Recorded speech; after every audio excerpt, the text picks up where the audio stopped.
Western regions, Dewan country. Among the 16 Western countries, Dewan is the largest in land area, the most populous, and the most powerful country. This is because the mountain gate of esoteric Buddhism, Lingzhou Mountain, is located within Dewan country's borders. With the strong support of esoteric Buddhism, Dewan country expanded and developed, becoming the strongest country in the Western regions. Amidst the vast desert of the Western regions, it is on the largest oasis of Dewan country that the capital, Antioch City, is located. Within the city, Buddhist items such as Zen sticks, prayer beads, and Buddha statues can be seen everywhere, and the number of people devoted to the cultivation of Buddhism is countless. Heading west from Antioch City, one can see a stretch of majestic peaks standing tall, which is Lingzhou Mountain, the mountain gate of esoteric Buddhism. At twilight, under the illumination of the evening glow, Lingzhou Mountain's peaks are lush, with 84,000 Buddhist temples rising along the mountainside. The peak is pierced by the purple and golden rays breaking through the clouds. This is the relic tower reflecting the evening rays. On the mountainside, the towering gold-plated Buddha tower reaches into the clouds. Inside the amber-toned gold-plated Buddha hall, there are arhat statues with glaring eyes as if subduing demons, bodhisattva statues with lowered brows and gentle smiles, and a golden Buddha compassionately looking down on humanity. From the foot to the mountainside, 10,000 steps of greenstone wind their way up, as thousands of pilgrims tread the stone steps, bowing every 3 steps. If good men and women uphold this sutra, whether they read, recite, explain, or write it, they will gain 1,200 merits of the ears. With the purity of these ears, they hear the myriad languages and sounds of the 3,000 great worlds, from the deepest Avici hell to the highest Brahma world, among them the sounds of Asuras, hell beings, animals, hungry ghosts, monks, nuns, the sound of disciples, Pratika Buddhas, Bodhisattvas, and Buddhas. To put it briefly, within the 3,000 great worlds, all internal and external sounds are known through the ordinary pure ears born from the parents, even without heavenly ears, discerning various sounds without harming the ear roots. At dusk, when the monks perform their daily morning and evening chantings, 100,000 Bicho monks file out of 800 Zen courtyards, their faces solemn as they chant the Sutra of the Lotus Flower of the Sublime Dharma, the Sutra of Buddha's Saying of Amitabha, and the Buddha's Great Confession. The Buddha's voice roars, weaving into a sound wave that shakes the earth and sky, sweeping over the 72 suspended temples, startling the eve's copper bells to chime, resonating with the Buddha light on Lingzhou Mountain, giving rise to a solemn and grand atmosphere. Hearing this sound, countless devotees from various Western countries prostrate themselves on the ground, their eyes blank, dully joining the monks in their chants. In the haziness, it seems these devotees behold the Western paradise, see the myriad divine Buddhas, feeling as if their entire souls are cleansed, their faith in esoteric Buddhism strengthened, their minds filled only with the will to devote everything to Buddha. 3 Pagoda Temple. Today you shall have your meal offering. A Taoist platform realm high monk spoke, and soon, a group of monks stepped forth from the crowd of monks. They approached the devotees, placing their hands on the heads of those worshipping. Amitabha Buddha, I will initiate you into the precepts, purifying your spirit, banishing evil spirits, retreating all demons, forever enjoying the pure blessings of the Buddha light. With a compassionate face, a monk pressed his hand on a devotee's head, the palms slightly glowing, circulating the MOAFOFA. In that instant, the devotee's expression twisted with struggle and pain as their soul was torn and extracted, a portion of the 3 souls and 7 spirits flowing into the monk's body. The monk's face flushed red, the circulation speed of spiritual power within increased, and the primordial spirit strength had a slight increase. Conversely, the devotee he initiated was drenched in sweat, their eyes becoming increasingly numb, dully kneeling. More crab. Thank you. He stuttered, slurred, because a part of the 3 souls and 7 spirits was extracted. The 7 emotions and 6 desires of a person are constituted by these 3 souls and 7 spirits. Losing them results in losing intellect, becoming like a puppet. This devotee was fortunate. Some devotees, having been initiated multiple times, had too many of their 3 souls and 7 spirits extracted, becoming instantly cross-eyed and skewed of mouth, turning into a wooden figure, mindlessly staying in place, drooling, completely becoming a fool. Amitabha Buddha. This patron was tormented by a heart demon, so his soul has prematurely journeyed to the Western paradise. The monk, accustomed to such occurrences, simply put his palms together, bowed to him, and then took him away. They arrived at a mill, the mill towering at 30 meters, the millstone a grand 10 meters in size, its coarse stones stained with dark red mottled blood. May the patron find rebirth soon, to dedicate to our Buddha in the next life. The monk gently pushed, sending the already idiotic devotee into the millstone. As the millstone turned back and forth, blood splattered, flesh and bone turned to mud, dust returning to dust, and earth to earth. Similar events continue to unfold, with the esoteric sect ruling the 16 Western countries operating in this manner. Meanwhile, at the summit of Lingzhou Mountain, a Bodhi tree basked in the Buddha light. Its canopy hung like clouds covering the ground, its twisted branches reaching to the heavens, layers of Bodhi leaves flowing with 9-colored treasure light endlessly. Even its roots pierced into the void, absorbing nature's spiritual energy within a 1,000-mile radius, transforming it into mist that drifted away. This is the supreme treasure of the esoteric sect, the innate spiritual object Sacred Bodhi Tree, a first-class innate spiritual object. Just the Bodhi seeds produced by the Sacred Bodhi Tree, strung into Bodhi beads, can subdue the group of demons in Chongzhou, let alone the strength of the Sacred Bodhi Tree itself. Beneath the Sacred Bodhi Tree is where the great heroic treasure hall is located. Inside stands a 100-jong-high statue of the Buddha, with 3 Sumeru platforms below it, where 3 figures of terrifying might are seated in meditation. They are the 3 great divine monks of the esoteric sect, Batagu Fanji, Avadipalluo Yakub Shadi.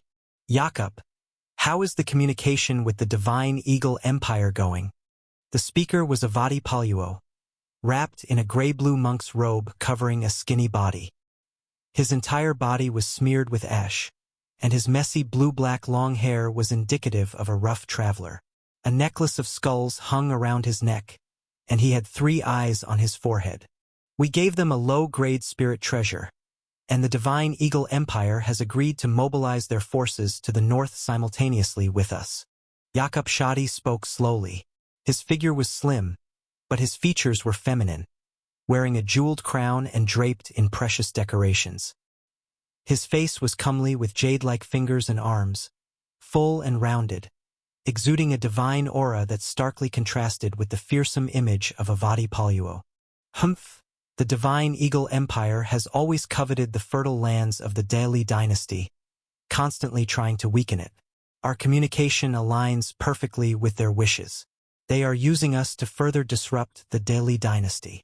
Avadipalluo sneered twice, his voice hoarse like the cawing of a raven, and his gaze somewhat displeased. But this time they were in need of help.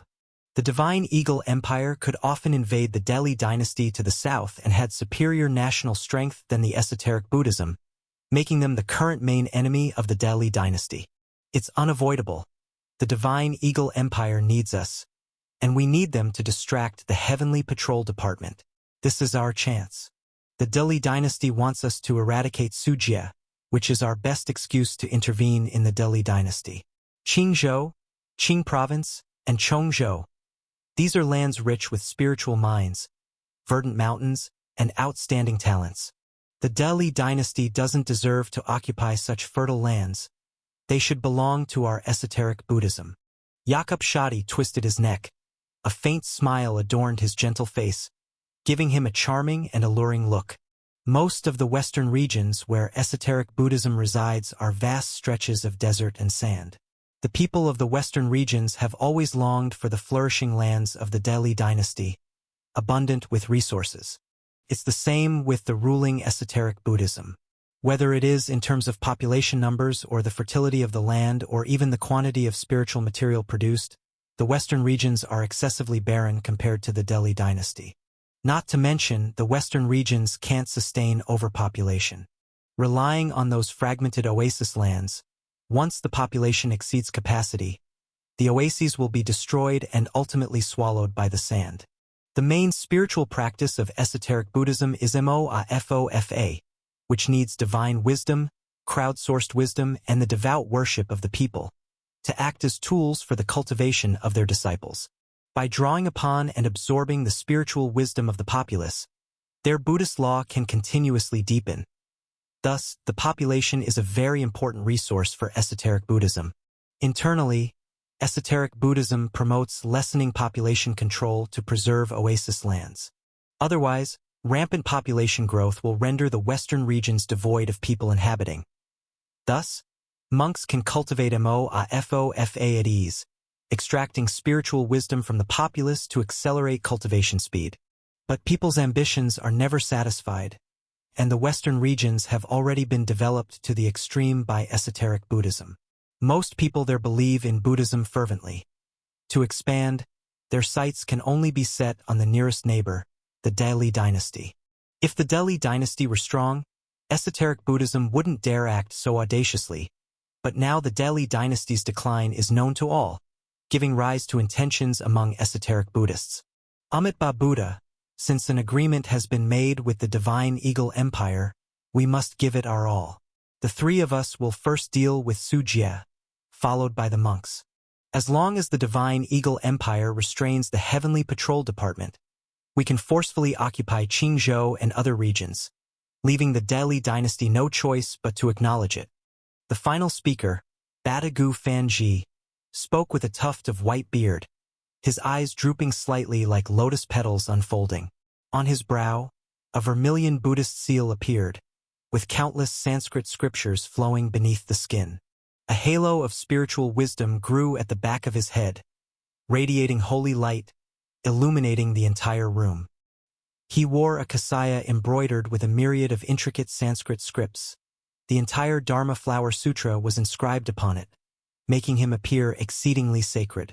Batagu Fanji's decisive words silenced Avadipalluo and Yakub Disha, as Batagu Fanji was the strongest of the trio, with cultivation at the middle stage Purple Mansion realm, while Avadipalluo and Yakub Disha were only at the early stage Purple Mansion realm, markedly weaker than Batagu Fanji. After speaking, Batagu Fanji stood up and walked outside the hall step by step, standing under the holy Bodhi tree, pushing his hands forward. Crash! Like a subterranean dragon turning over, countless thick roots of the holy Bodhi tree rose from the ground, causing the entire Lingzhou mountain to tremble. 9-colored treasure light shot into the sky. The heavens rang in response, startling myriad birds and beasts on the mountain.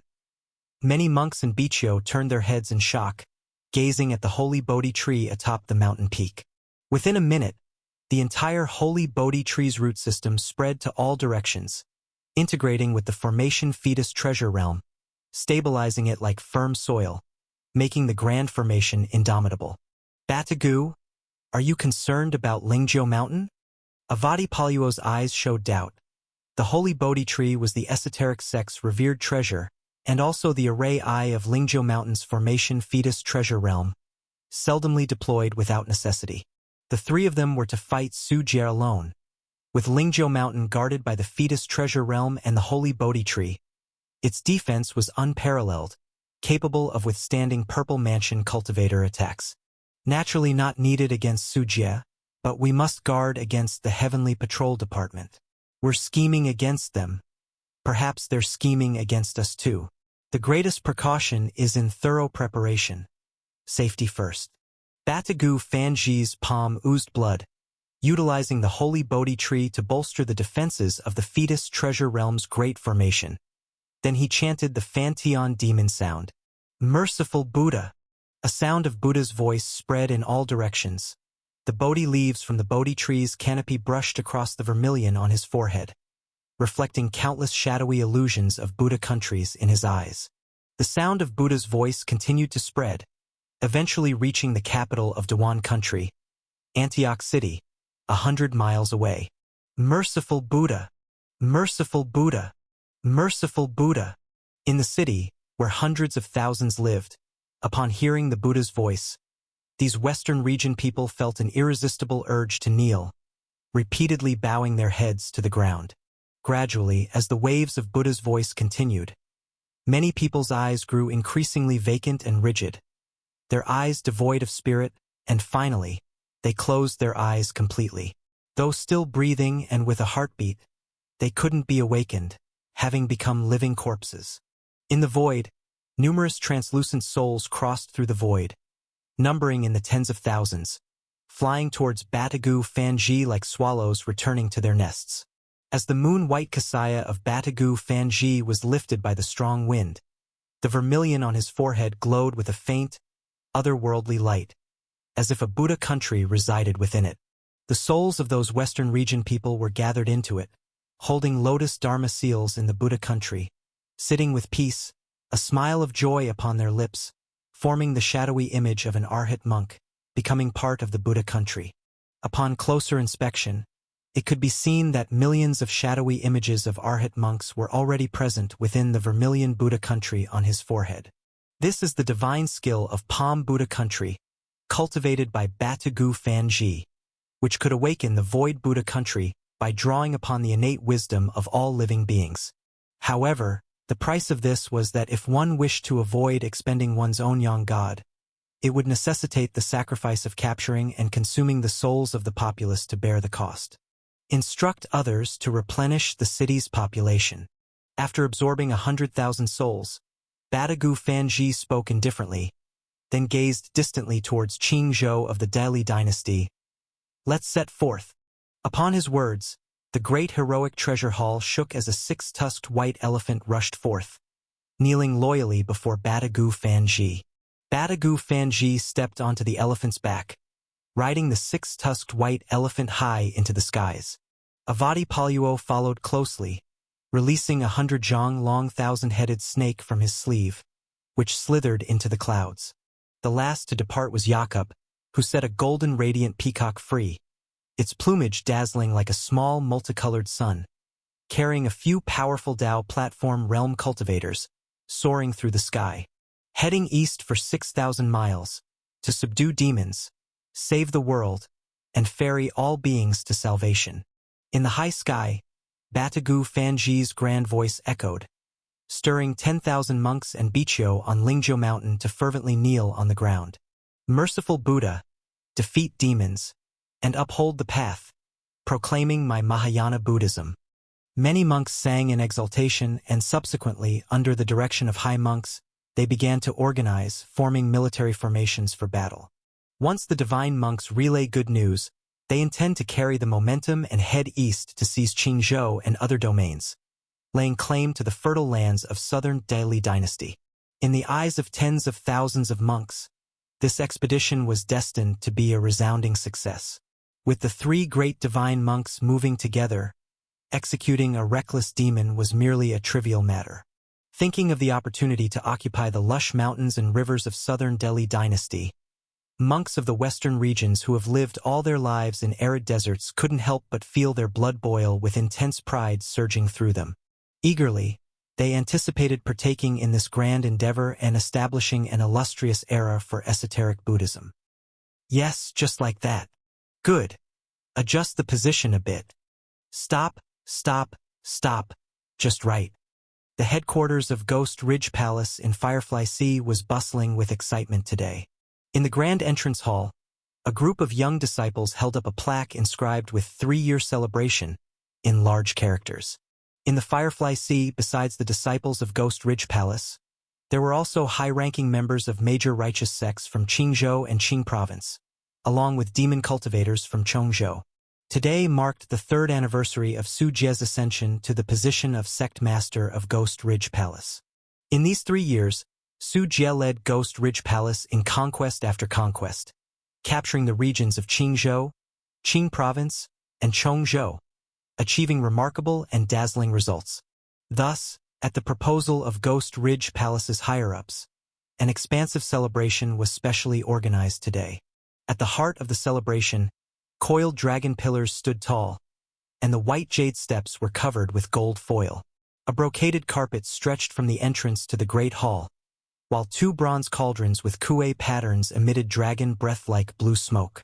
Over 100 long tables were arrayed in the hall, laden with exquisite delicacies beyond count. The wine was spiritual wine, the tea was spiritual tea, and the food was all prepared using various exotic beasts and spiritual medicine. Those entering here were all notable figures in the 3 states, at the very least needing secret realm-level cultivation. Seated at the main table, Su Jie was accompanied by high-level figures and Dao platform realm cultivators like Han Ruyan, Lu Yingying, Zhang Junwei, Taoist Qiu, Tang Peiqing, Chu Yengang, and Yin Lei Bai, as well as Hall Master Qin Yushang from the White Tiger Hall of the Heavenly Patrol Department, including the Thousand-Handed Centipede and the annual Ringworm. Everyone. In these 3 years we have accomplished much, establishing a prosperous era in the 3 states, industries thriving, and the country peaceful and tranquil. A grand banquet is held to celebrate this flourishing era, and fellow Taoists, please enjoy to the fullest. Su Jie stood, raising his glass, glancing around at those present before drinking it all in one go. Among those from both the righteous and evil paths below, many secretly harbored discontent. This prosperity was Ghost Ridge Palace's prosperity, yet for them, it equated to having a new overlord above them, being the subordinated side, required to tribute vast resources to Ghost Ridge Palace each year. Of course, no matter how much discontent they harbored internally, not a single hint of it dared to show on their faces, unless they wished not to live. Wishing Su Sect Master longevity boundless. May your divine body be healthy and your prosperity flourish. Congratulations to Su Sect Master whose life and virtue grow each day, akin to the heavens everlasting. Su Sect Master's divine might is peerless. Having you oversee the 3 states is a blessing to the people, and an honor to us cultivators. Righteous and demonic cultivators from various paths rose in succession, showering Su Sect Master with flattering words. Su Jie smiled, sat down, and took up his chopsticks, saying, "All right, everyone enjoy together. Let's start the feast." After Su Jie picked up his chopsticks, others followed suit, indulging in the various delicacies. The annual ringworm perched on Su Jie's shoulder, nibbling on a piece of Tianxian Phoenix bloodstone, emitting joyful cries. This was one of the cherished and rare spiritual materials from Guanchao Pavilion, and counted among its few favorite foods, albeit exorbitantly priced. A single piece of Tianxian Phoenix bloodstone was worth millions of spirit stones, enough to buy a top-grade magical treasure. The Thousand-Hand Centipede accompanied the annual ringworm, its eating style much simpler and rougher, devouring top-grade spirit stones. Each top-grade spirit stone was equivalent to thousands of spirit stones, and the Thousand-Hand Centipede consumed them like candy. It was thanks to Su Jie's immense wealth that maintaining these 2 gluttonous creatures didn't lead to bankruptcy, which would otherwise surely occur for an ordinary Dao platform realm cultivator. Truly luxurious. Qin Yushang took in everything, gaining a new understanding of Su Jie's financial prowess. Though the Heavenly Patrol Department was powerful, its expenses were high, and in terms of wealth, Qin Yushang was far behind Su Jie. "Miss Qin, is the food not to your liking?" Noticing Qin Yushang's gaze, Su Jie turned his head to look.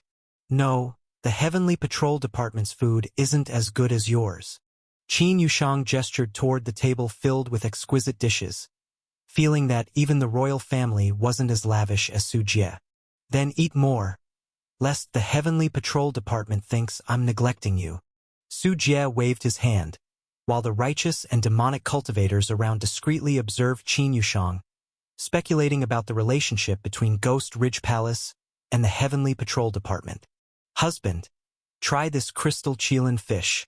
Han Ruyan pushed a plate toward Su Jie, her cold eyes looking at Qin Yushang, her gaze calm, revealing nothing. Qin Yushang also watched Han Ruyan. This was her first time seeing Han Ruyan.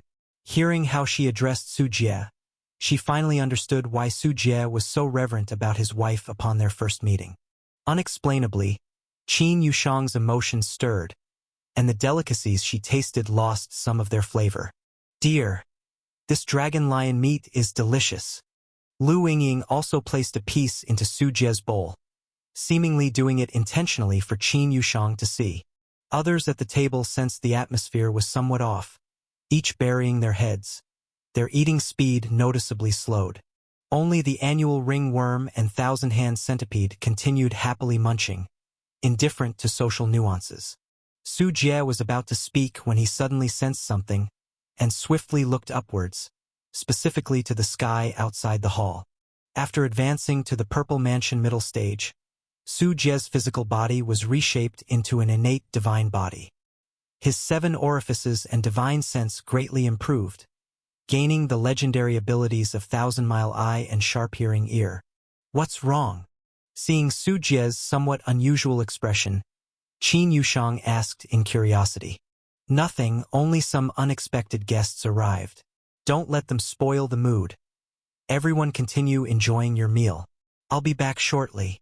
Su Jie kept his expression calm, inviting everyone to continue dining. Those present were puzzled, except Qin Yushang, who understood Su Jie's implication, her complexion slightly changing. Have they come? Su Jie nodded slightly, then amidst the puzzled gaze of others, rose and walked outside. Upon reaching outside the hall, at the distant sky dome, the clouds were tinged with gold by the pervasive Buddha's light. On the horizon, divine elephants roared, peacocks cried, giant snakes hissed, and more. A solemn Buddha's voice spread throughout the land. Amitabha Buddha, I am Batagu Fanji, the hierarch of esoteric Buddhism. Today I come to eliminate evil demons, suppress the blood demon ancestor who threatens the world. Unrelated people should retreat. Hearing this, within the Firefly Sea, the originally festive celebration became silent. Numerous cultivators raised their heads in shock, their expressions dumbfounded, stunned, terribly shocked. Who exactly was so bold to provoke the courageous Su Jie known throughout the 3 states for his world-shaking prowess? Some people did react, such as the demon cultivators from Chongzhou. As soon as they heard the words esoteric Buddhism, they knew the other side was here for revenge over the death of Saint Monk Gera.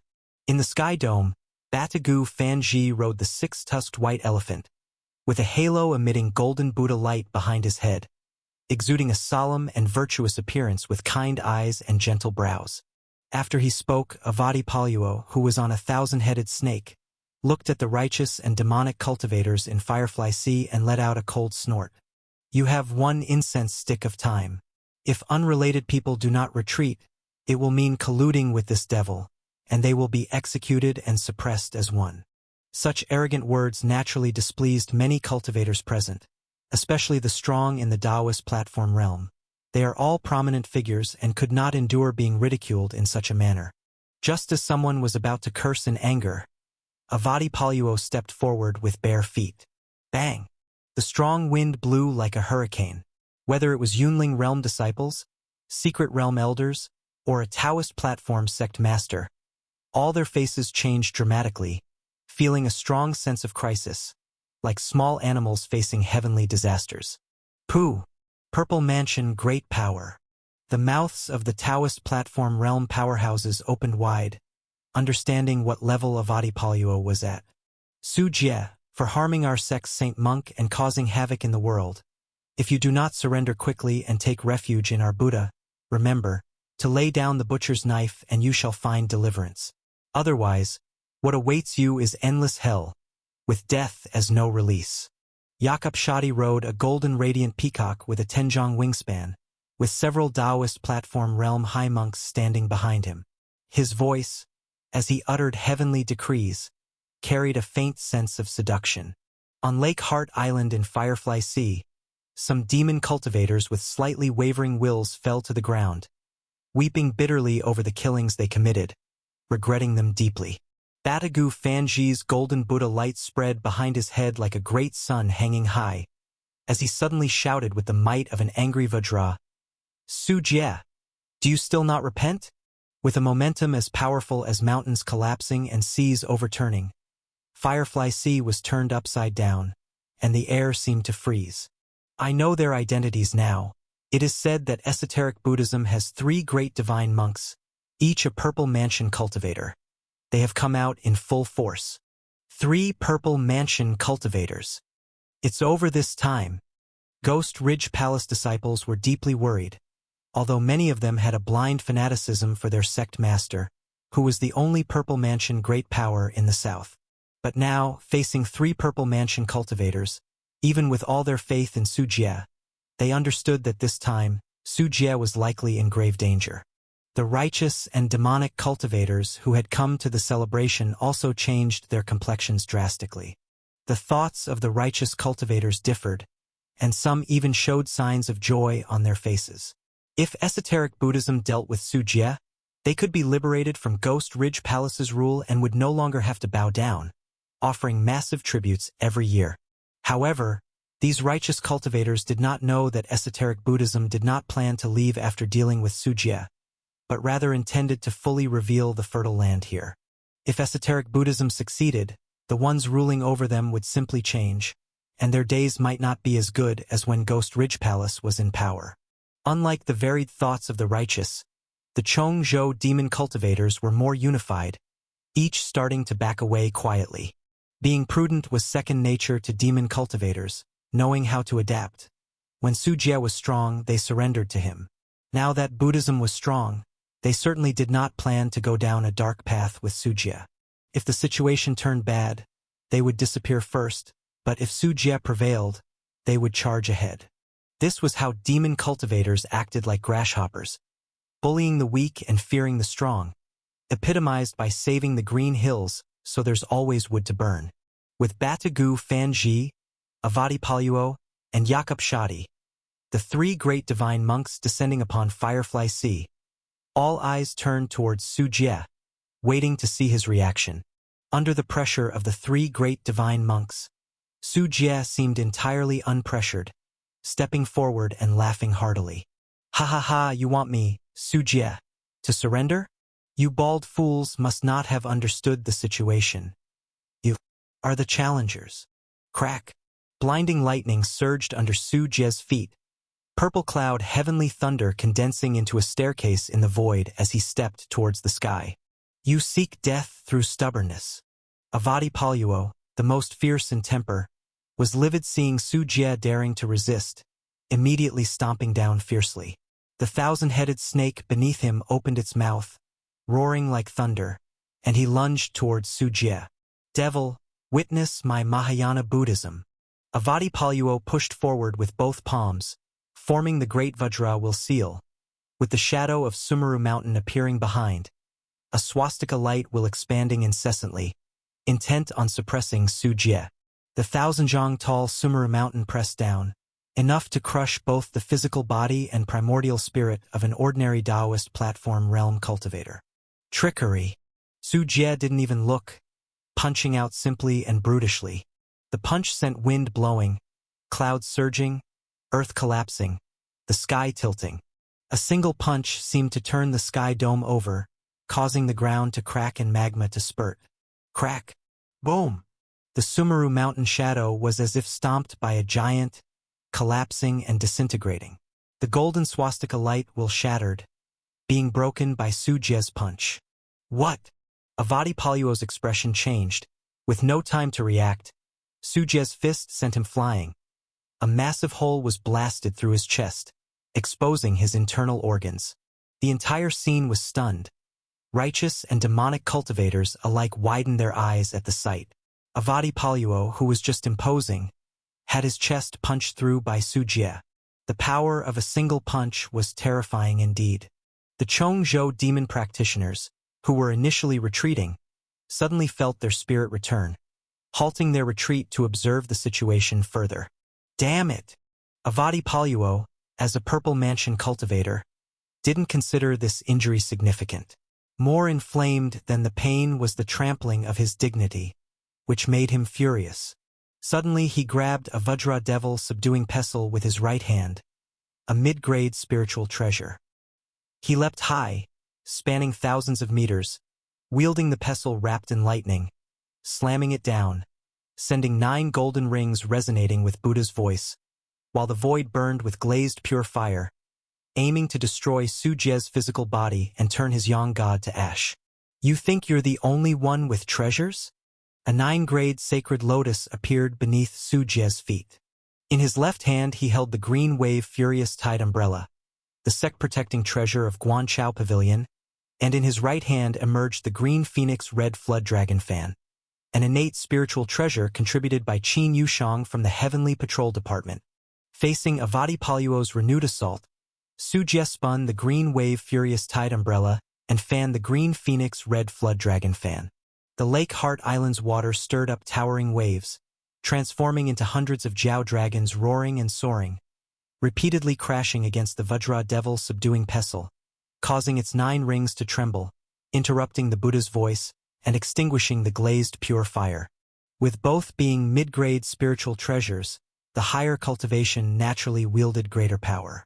Just like the same knife in the hands of a child compared to in the hands of a strong man, the difference in power is clear. Just like now, the Vajra Devil subduing Pestle's attack was interrupted midway as Jiao dragons entwined Avadi Paluo up close, fiercely biting and binding him. Water can counteract rigid force, being the softest of all things. In Su Jie's hands, the green wave furious tide umbrella's qualities were fully utilized, temporarily confining Avadi Paluo, making it hard for him to break free despite his attacks. Su Jie sneered, fanning the green phoenix red flood dragon fan. The scorching flames blotted out the sky, incinerating towards Avadi Paluo, targeting not only the physical body but also the young god. Amitabha Buddha, evil demon, cease your actions at once. At this moment, a Buddha's voice echoed from the void, as Badagu Fanji could no longer remain idle. Previously motionless, he had allowed Avadi Paluo to attack, hoping that if Avadi Paluo could single-handedly subdue Su Jie it would be ideal, greatly enhancing their esoteric Buddhism's power, showcasing that merely one of the 3 great divine monks could defeat the fearsome Su Jie, thus intimidating the world. However, with Avadi Paluo at a disadvantage, this plan was shattered, and if Badagu Fanji didn't intervene, not only would they fail to take down Su Jie, but Avadi Paluo would be beaten into a pulp by him as well. Badagu Fanji pressed his palm down, flipped his wrist, golden Sanskrit characters emerged from his palm, forming a golden chain around Avadi Paluo's waist, dragging him back before the scorching flames of the green phoenix red flood dragon fan could consume him. Think you can just come and go as you please? Seeing this, Su Jie provoked the 9-grade sacred lotus at his feet to burst forth, scattering 7 crystalline petals, as phantoms of dragons, phoenixes, and Qilins danced around. Grabbing the 9-grade sacred lotus, Su Jie swooped down from above. The 9-grade sacred lotus spun abruptly, its sacred core exuding radiance, generating powerful suction, pulling Avadi Paluo. This pull was not just on Avadi Paluo's physical body but also on his young god. Within the core of the 9-grade sacred lotus was a black bead floating silently, the netherworld soul-capturing pearl, specializing in soul attacks. Avadi Paluo screamed in agony, his waist and abdomen splitting open, his young god being torn apart, the immense pain of both his body and soul overwhelming him, unable to bear it even with a Buddha heart. At this moment, Su Jie himself flew through the air, clenching his left hand into a fist, descending with the momentum of an avalanche. Amitabha! Badagu Fanji's gaze lost its compassion, forming his right hand into a palm, colliding with Su Jie across the air. As the fist and palm collided, ripples spread through the void, black cracks covering the sky dome. Taking advantage of the opportunity, Yakub Shadi quickly acted, enveloping Avadi Paluo with a kasaya. Bang! Avadi Paluo's body split at the waist, his upper body being pulled back to Yakub Shadi's side, while his severed lower body fell into the Firefly Sea. Every righteous and demonic cultivator witnessing this scene was left incredibly shocked. Su Jie was actually able to severely wound Avadi Paluo, amidst the confrontation with 3 Purple Mansion cultivators. While Badagu Fanji and Yakub Shadi had been watching idly earlier, Su Jie's strength was unquestionably displayed in the battle, showcasing he possessed at least far more power than Avadi Paluo. Roar! The 1,000-headed snake, serving as a mount, has strength comparable to a Dao platform realm cultivator and possesses a formidable spiritual nature. Seeing its master's body torn in half, it immediately charged towards the Firefly Sea below, mouth open, and clamped onto Avadi Paluo's severed lower half. With its 1,000 heads, one clamped down on Awadi Paluo's lower half, while the other 999 heads spewed poison clouds, spraying venom over the Firefly Sea, not daring to retaliate against Su Jie, instead venting its rage into the sea. Just as it made this move, suddenly, amidst the tremors from the Lake Heart Island in the Firefly Sea, a blood-red mouth that seemed capable of swallowing the world opened and moved to devour it. Looking closely, a terrifying insect shadow 3 kilometers long arose from the Lake Heart Island. Its body was so long and large that it could directly bite the snake from afar. Squeak! Squeak! The 1,000-headed snake's original roar turned into a cry of fear as if it saw a natural enemy. It turned and fled without looking back, but it was already too late. The blood-red mouth from the void bit into its tail, and Pale Corp's hands grabbed hold of it, nullifying its escape attempts, leaving it to be dragged back. On Lake Heart Island, all the cultivators' eyes went wide as they watched the enormous insect shadow slithering through the void. More than 3,000 meters long, its scarlet scales each spanned a 10-foot area, and 6 pairs of purple cloud wings shaded the sky.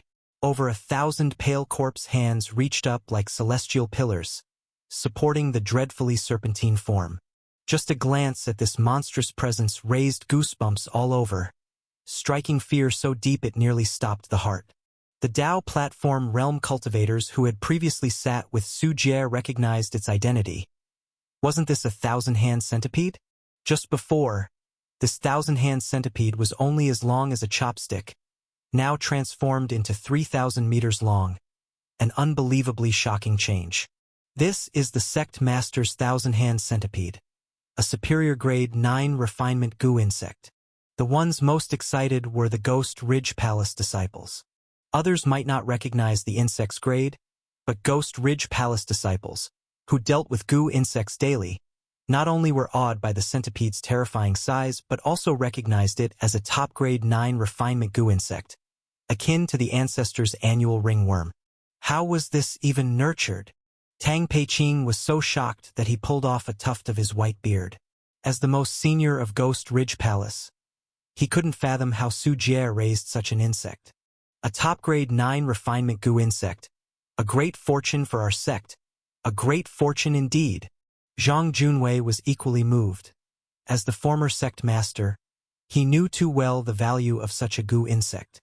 Ghost Ridge Palace, after many generations of leaders, managed to raise only one top-grade 9 refinement goo insect, the annual ringworm. Yet in just over a decade, Su Jie raised a 1,000-hand centipede of equal grade, an unfathomable feat that left Zhang Junwei's mind in disarray. The sect master's divine might. Taoist Qiu beamed with pride, standing amidst the Chongzhou demon practitioners. Following the centipede's appearance, he immediately enlightened the crowd on its current state, leaving them amazed once more. When they realized Su Jie hailed from his lineage and was once his disciple, admiration for Taoist Qiu swelled. In the void, the 1,000-hand centipede held onto the 1,000-headed snake, curiously scrutinizing it. With its 1,000 Pale Corp's hands, it was already odd amongst insects, yet here was a snake with 1,000 heads. However, curiosity aside, the centipede's mouth continued its work. Its blood-red mouth tore and devoured, starting from the snake's tail, consuming its body piece by piece, as if snacking on spicy strips. Though 100 zhang long, the 1,000-headed snake seemed enormous, yet before the 1,000-hand centipede, it was insignificant. The snake struggled in terror, but no matter how much it spewed poison clouds or bit, it was useless against the centipede's scarlet scales, as tough as divine materials. Its teeth shattered without penetrating, and poison clouds were mere jokes. The 1,000-hand centipede fed on swarms, inheriting mastery over toxins, yet it was only worthy of becoming the centipede's food. To poison the centipede was sheer folly. Sizzle! The 1,000-hand centipede ignored the snake's existence, savoring its meal uninterrupted, finding the soft snack rather delicious.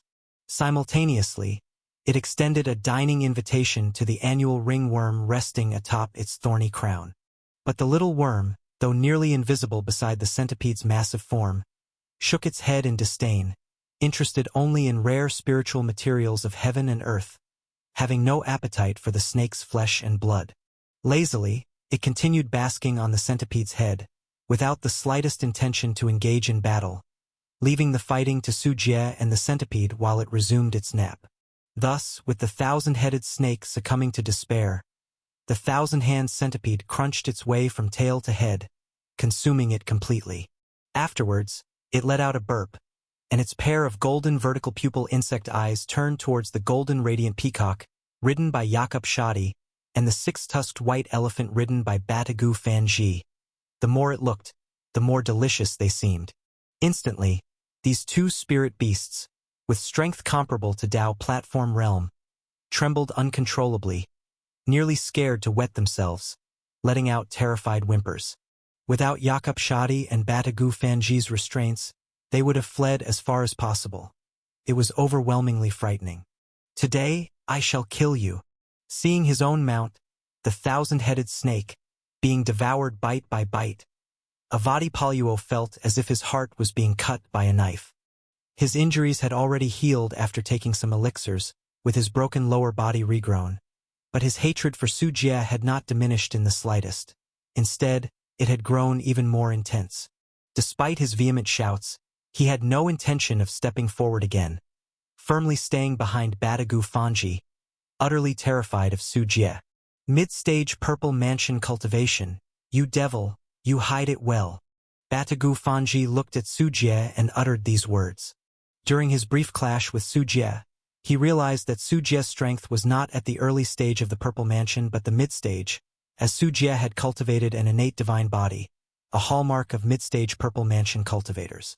Having the same innate divine body, he immediately identified Su Jie's level during their confrontation. Avadipalluo and Jakob were both greatly shocked, especially Avadipalluo, who felt fear in his heart. Realizing now that Su Jie possessed mid-stage purple mansion cultivation, it was no wonder he could completely overpower him. What? Su Jie is a mid-stage purple mansion cultivator. Upon hearing this, the biggest reaction came from those righteous and demonic cultivators above the Firefly Sea. Recently, news about Su Jie being a purple mansion cultivator had spread worldwide, and now it was revealed from Batagu Fanji's mouth that Su Jie was not only at the early stage but actually a mid-stage purple mansion cultivator. This revelation was too shocking. At Su Jie's age, many were still circling around in the Yunling realm, and even the more talented immortal seeds were only at the Taoist platform realm. Yet Su Jie was not only at the purple mansion realm, he had reached the mid-stage. Such a talent was truly defying the heavens. This is what his confidence is based on. Qin Yushang murmured to herself, looking at Su Jie's figure on the sky dome, finally understanding why Su Jie had the courage to face the 3 great divine monks directly. Even the bald monk has some insight. Su Jie stood on the 9-grade sacred lotus, wielding the green phoenix red flood dragon fan in his left hand and the green wave furious tide umbrella in his right, with the netherworld soul capturing pearl suspended above his head, displaying an astonishing aura. However, since you're here, just leave everything to me.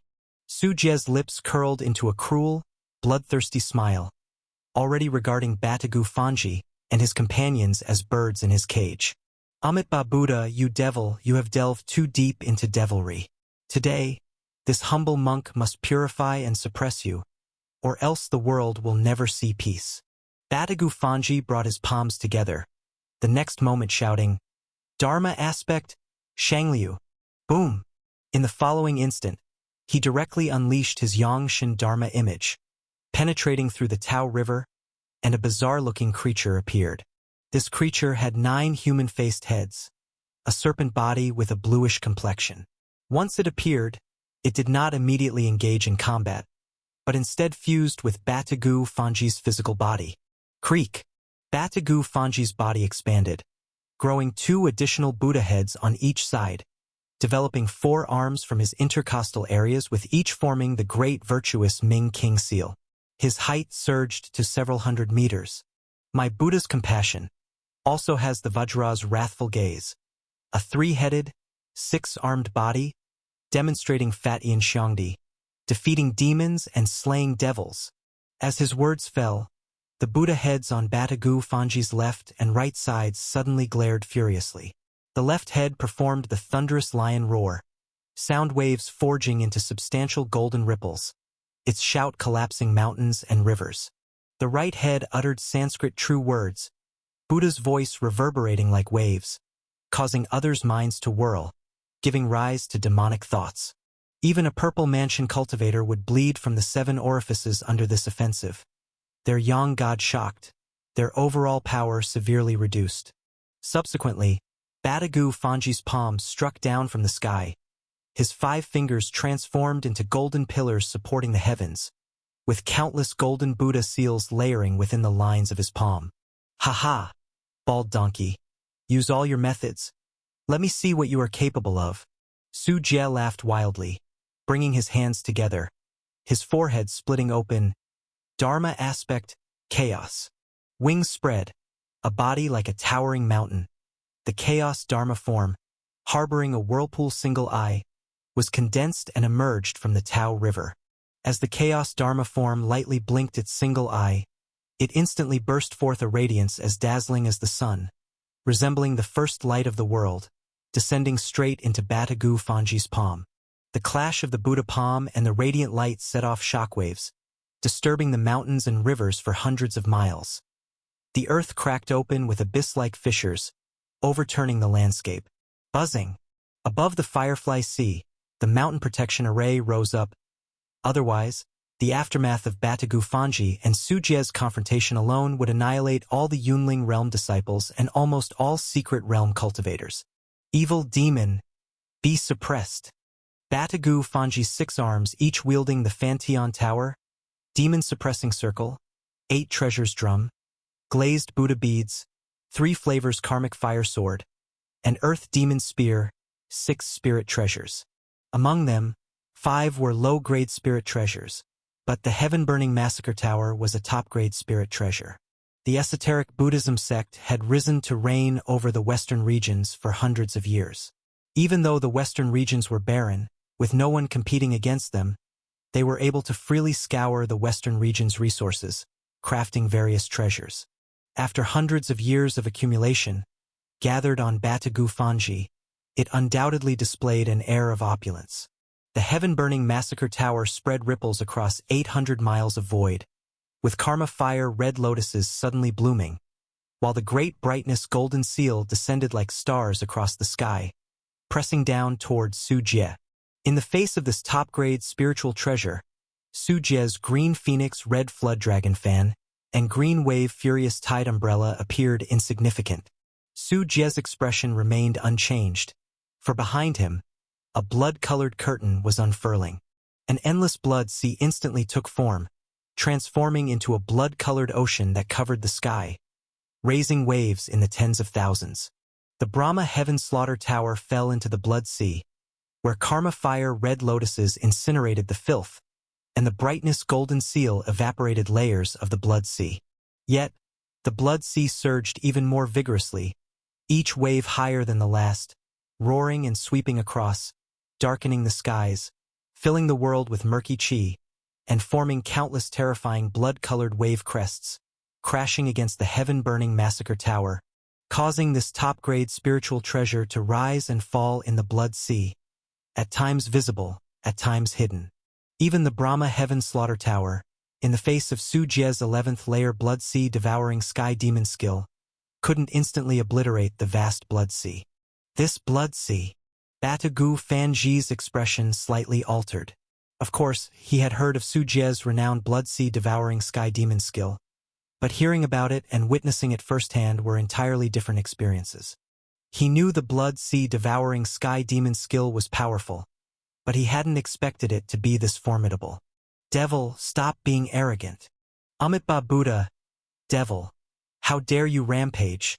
Surrender now. Seeing this, Avadi Paluo and Yakub Shadi joined the battlefield simultaneously, despite being angrily chastised by others for ganging up against one.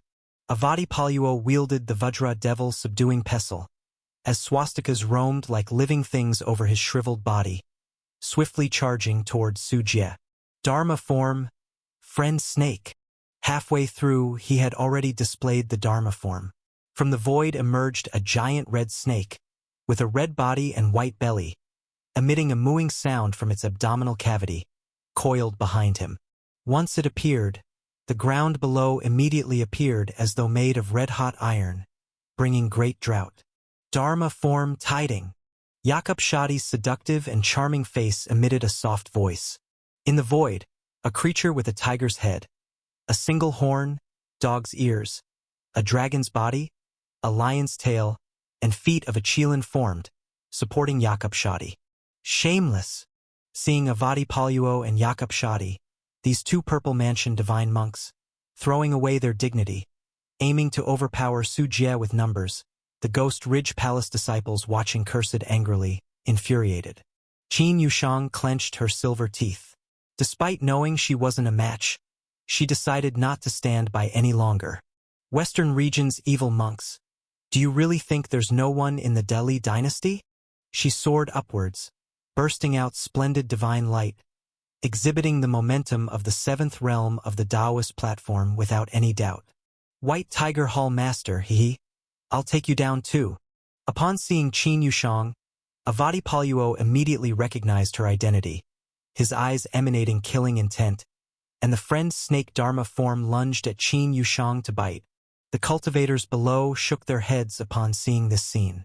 Although Qin Yushang possessed the strength of the seventh realm of the Taoist platform, a peak very few could reach in their lifetimes, in the face of Purple Mansion cultivators, it was still not enough.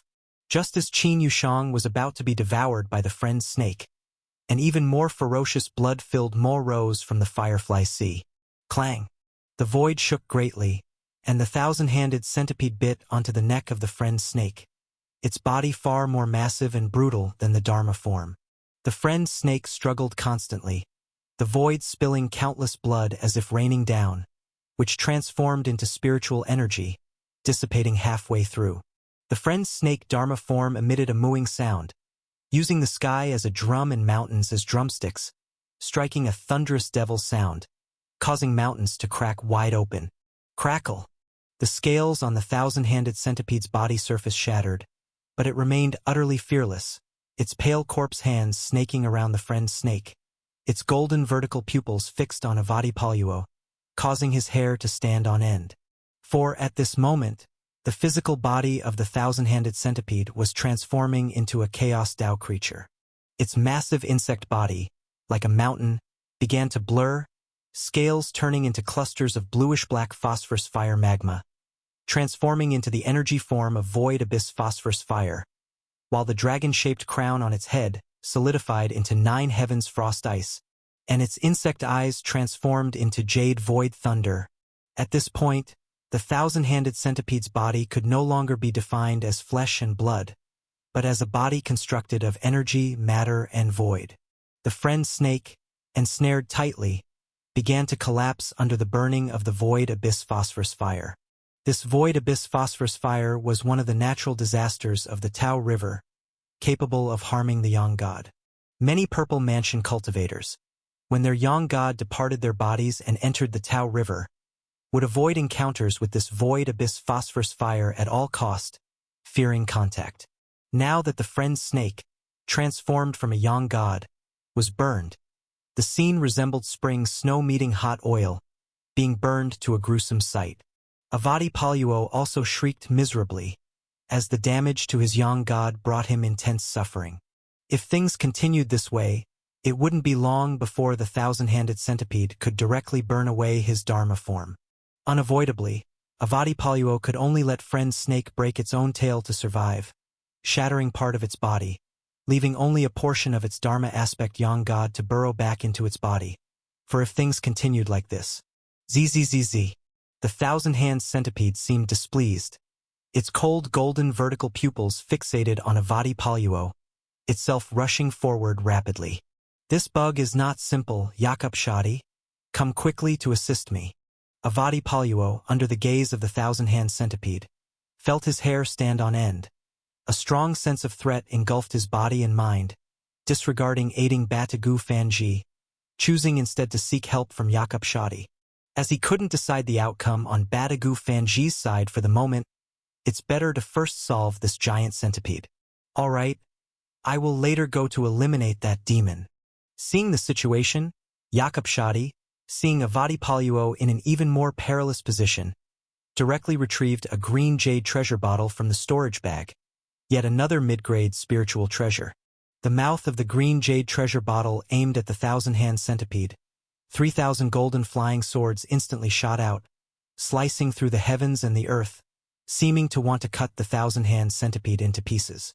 But at this moment, a red wedding dress spread from the ground, with 9 netherine energy like a dancing giant tentacle, directly engulfing the golden flying swords one by one. Who did you call a demon? At the same time, a ghostly voice echoed behind Jakub Shadi. Jakub Shadi's heart skipped a beat.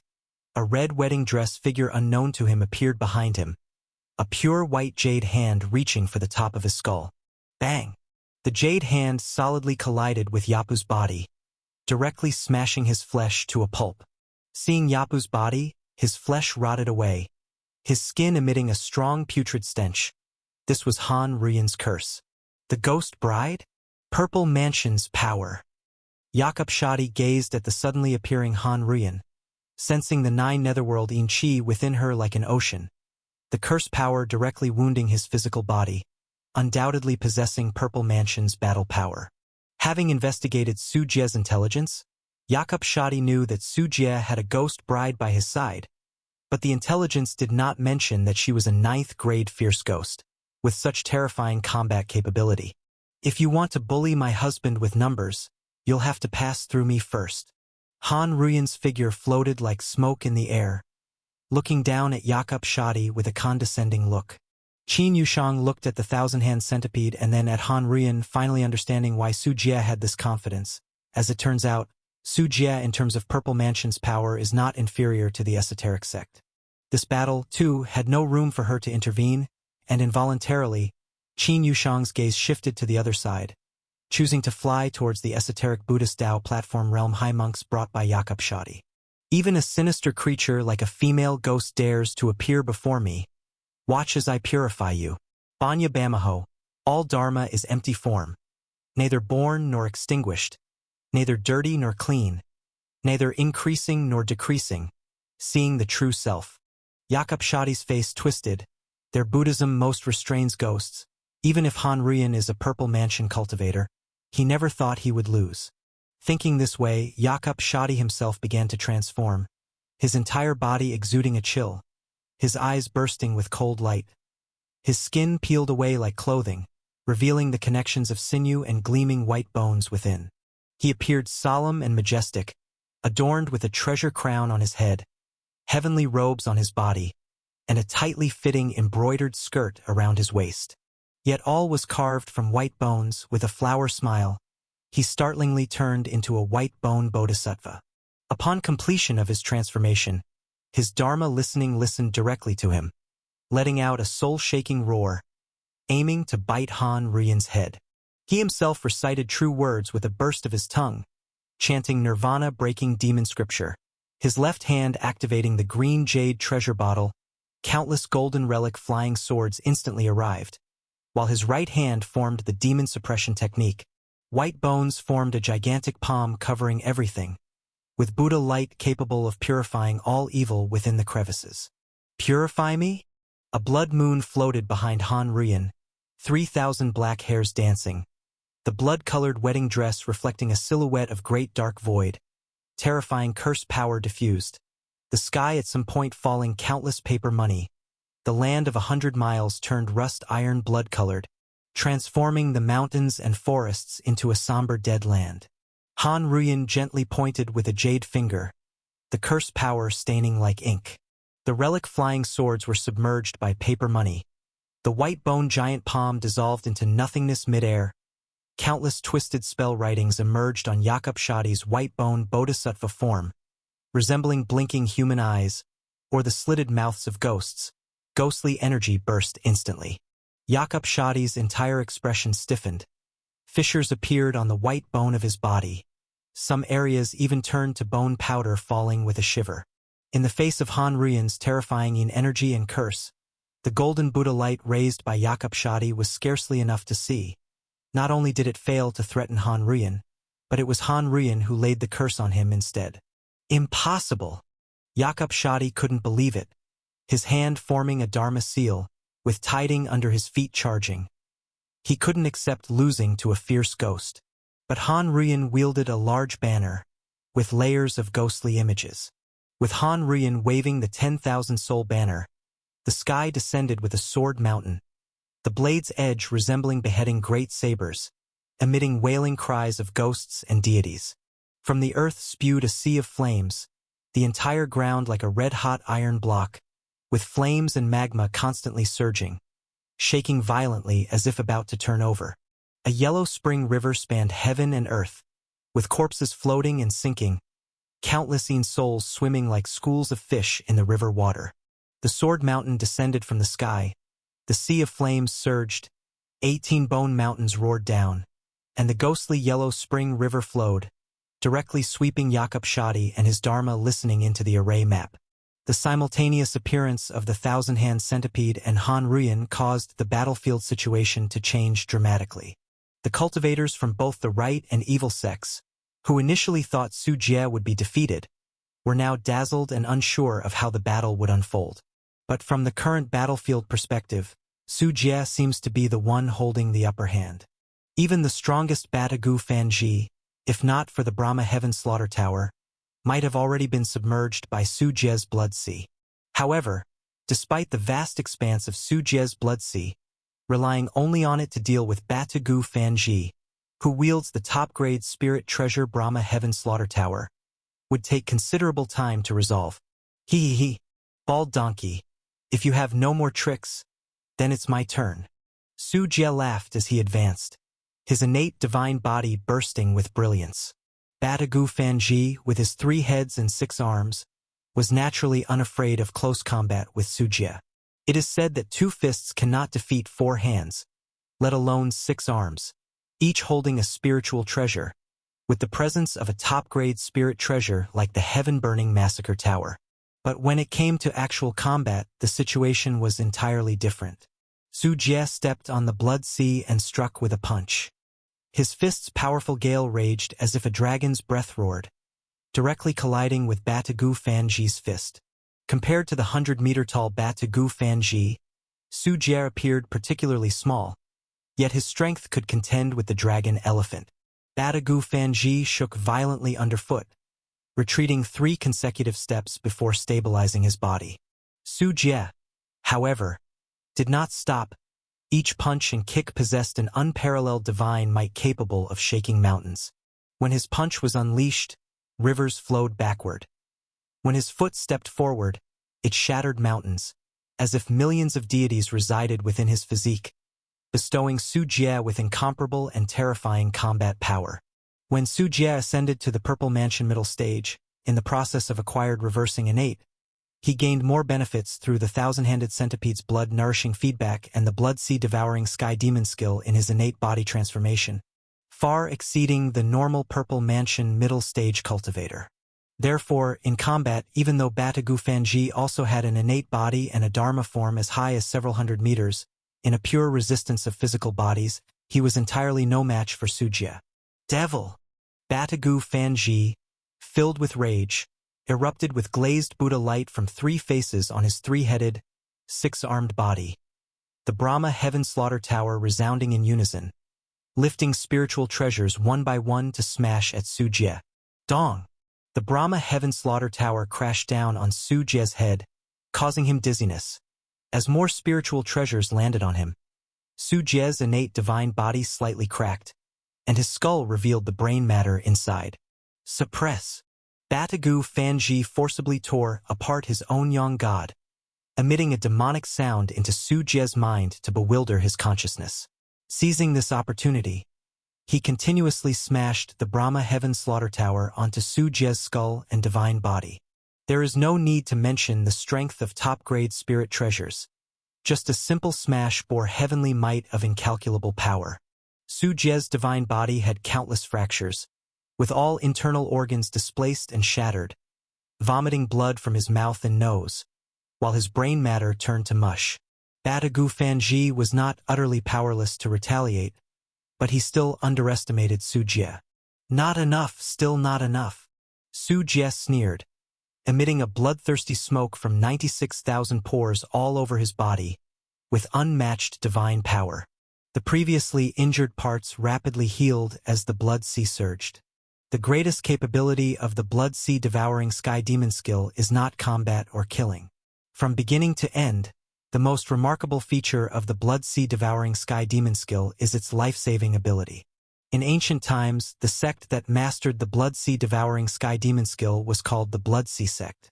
The most famous thing about this Blood Sea demon sect in ancient times was their blood-dripping rebirth, where disciples from this sect could rapidly regenerate as long as there was a single drop of blood left, earning it the title of the foremost sect in the Undying Tao school of ancient times. The Blood Sea devouring Sky Demon skill has 12 layers in total. Su Jie has now achieved the 11th layer, and blood-dripping rebirth is easily within his grasp. As long as the Blood Sea is not extinguished, Su Jie will not perish. This extreme undying characteristic, coupled with Su Jie's unbeatable innate divine body, is not as simple as 1 + 1 = 2. Su Jie's innate divine body can be shattered and broken countless times, but the Blood Sea can continually reconstruct Su Jie's innate divine body. Together, Su Jie can fail countless times, but his opponent can only fail once. Your attacks are truly weak. Put some strength into it and give me a massage. Su Jie laughed wildly, his divine body shaking rivers and mountains, stepping on the void, his fists like falling stars, forcing Batagu Fanji to retreat continuously. Su Jie didn't even use his own spiritual treasures and innate spiritual objects. Relying solely on his fists, Batagu Fanji found it difficult to withstand. Crack! Batagu Fanji's demon-suppressing circle cracked under Su Jie's constant attacks, and the three flavors Karmic Fire sword buzzed and trembled, its blade emitting a sound of unbearable strain. In front of Su Jie's innate divine body, ordinary low-grade spirit treasures couldn't withstand the pressure and showed damage, demonstrating the formidable extent of Su Jie's divine body strength. Except for the Brahma Heaven Slaughter Tower, the other 5 low-grade spirit treasures couldn't withstand Su Jie's fists. But Su Jie quickly realized this and refrained from continuing to attack those spirit treasures. Hiss, bald donkey. Be careful. Don't damage the spirit treasures of this seat. Su Jie shouted angrily at Batagu Fanji, feeling heartache beyond measure. He already regarded these spirit treasures as his possessions, and a single low-grade spirit treasure is worth at least 1 billion spirit stones. If it gets damaged, it would be a significant financial blow. Batagu Fanji's mouth twitched, being so enraged by Su Jie's arrogance that it felt as if 2 Buddhas were ascending to paradise. He had never encountered such an arrogant devil in his lifetime. Yakub Shadi, Avadi Paluo, come quickly. Batagu Fanji looked around, surrounded by a roaring sea of blood.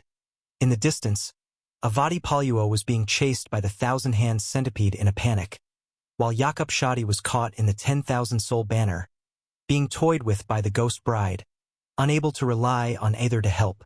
Crack, crack, crack. Even though Batagu Fanji had the Brahma Heaven Slaughter Tower for protection, he couldn't completely block Su Jie's attacks. Su Jie's fists and feet occasionally struck Batagu Fanji's body, and his physical body, towering several hundred meters, began to show wounds, bones breaking, nose and mouth vomiting blood, forming blood lakes on the ground with the flowing blood. No, this won't do. At this rate, I will lose. In a state of frantic urgency, Batagu Fanji searched for a way to break the impasse. Meeting Su Jie head-on would undoubtedly lead to defeat. Su Jie's innate divine body was astonishingly strong, and on top of that, there was the boundless Blood Sea, with no fear of injury or death. Unless the Blood Sea could be extinguished first, which was easier said than done, even with the Brahma Heaven Slaughter Tower, it wouldn't be possible to clean it up in a few hours, and during such a long time, Su Jie could kill him countless times. Yes, the Yang God. His Yang God is the vital point. Suddenly, Batagu Fanji realized something. Since Su Jie's Yangshin Dharma form chaos emerged, it only attacked once, and then remained dormant. Logically speaking, Dharma form is the most common means of attack for Purple Mansion cultivators. Su Jie had no reason not to use it. Indeed, his physical body can revive in the Blood Sea, but the Yang God cannot. Batagu Fanji understood the root of the problem, and two Buddha heads searched through the Blood Sea until they quickly found Sujie's Dharma form chaos. Palm Buddha country. Batagu Fanji unleashed his strongest technique, a golden Buddhist seal turning at his brow center vermilion, raising his right palm, revealing a void Buddha country. From the void, hymns from the Western paradise echoed. The ethereal shadow of the Buddha country erupted from the palm, with 84,000 towers suspended within, thousands of Arhat monks jointly chanting the Buddha's voice. More so, a towering 1,000-foot great sun Buddha sat, with boundless Buddha light forming a chaotic vortex, purifying a large area of the Blood Sea. As the Palm Buddha country was fully revealed, the great sun Buddha slowly stood up. Seeing heart as Buddha, the great sun Buddha overlooked the boundless Blood Sea, its 1,000-foot Buddha body radiating brilliance, tearing the void. A palm suddenly crossing the Blood Sea heavily appeared before Sujie's Dharma form chaos. Swoosh! The Dharma form chaos blinked, sending out a dazzling radiance. The radiance pierced through the Buddha country. Numerous Arhat monks turned into ashes. Though the 1,000-foot Buddha body shrank, the remaining power was still terrifying. Just as the great Sun Buddha was about to strike the Chaos Dharma form, the Chaos Dharma form raised a 9-grade sacred lotus barrier, with the green phoenix red flood dragon fan and netherworld soul capturing pearl floating around. The innate spiritual objects, such things, were capable of demonstrating power even within Dharma form. Batagu Fanji knew the weak point, and Sujie naturally was aware. Thus he wouldn't let Batagu Fanji have his way. Under the palm of the great Sun Buddha, dragon, phoenix, and Qilin appeared as shadows on the 9-grade sacred lotus. The green phoenix red flood dragon fan flashed a fiery sea, while the netherworld soul-capturing pearl disrupted the Buddha country's power. With a thud, the Buddha palm clashed with the Chaos Dharma form. The shockwave turned the clouds within a radius of hundreds of miles into a ring-shaped vacuum.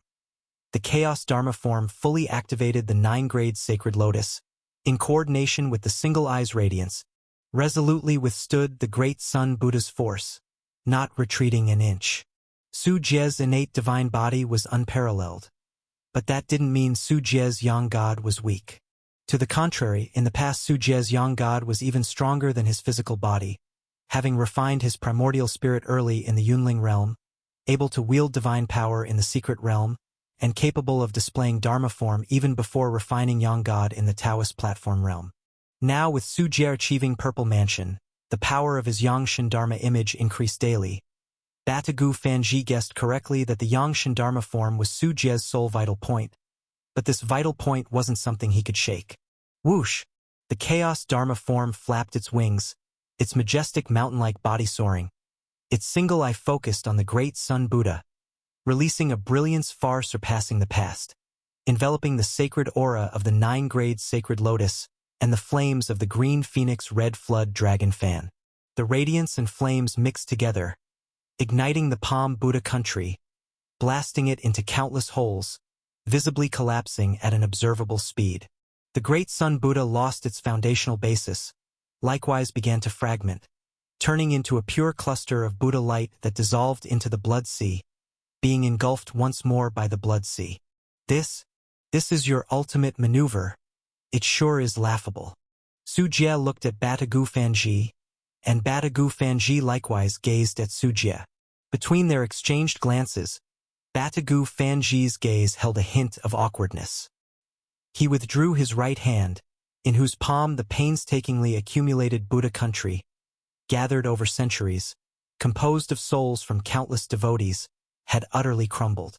Devil, your strength is too great. Today's events must not allow you to remain.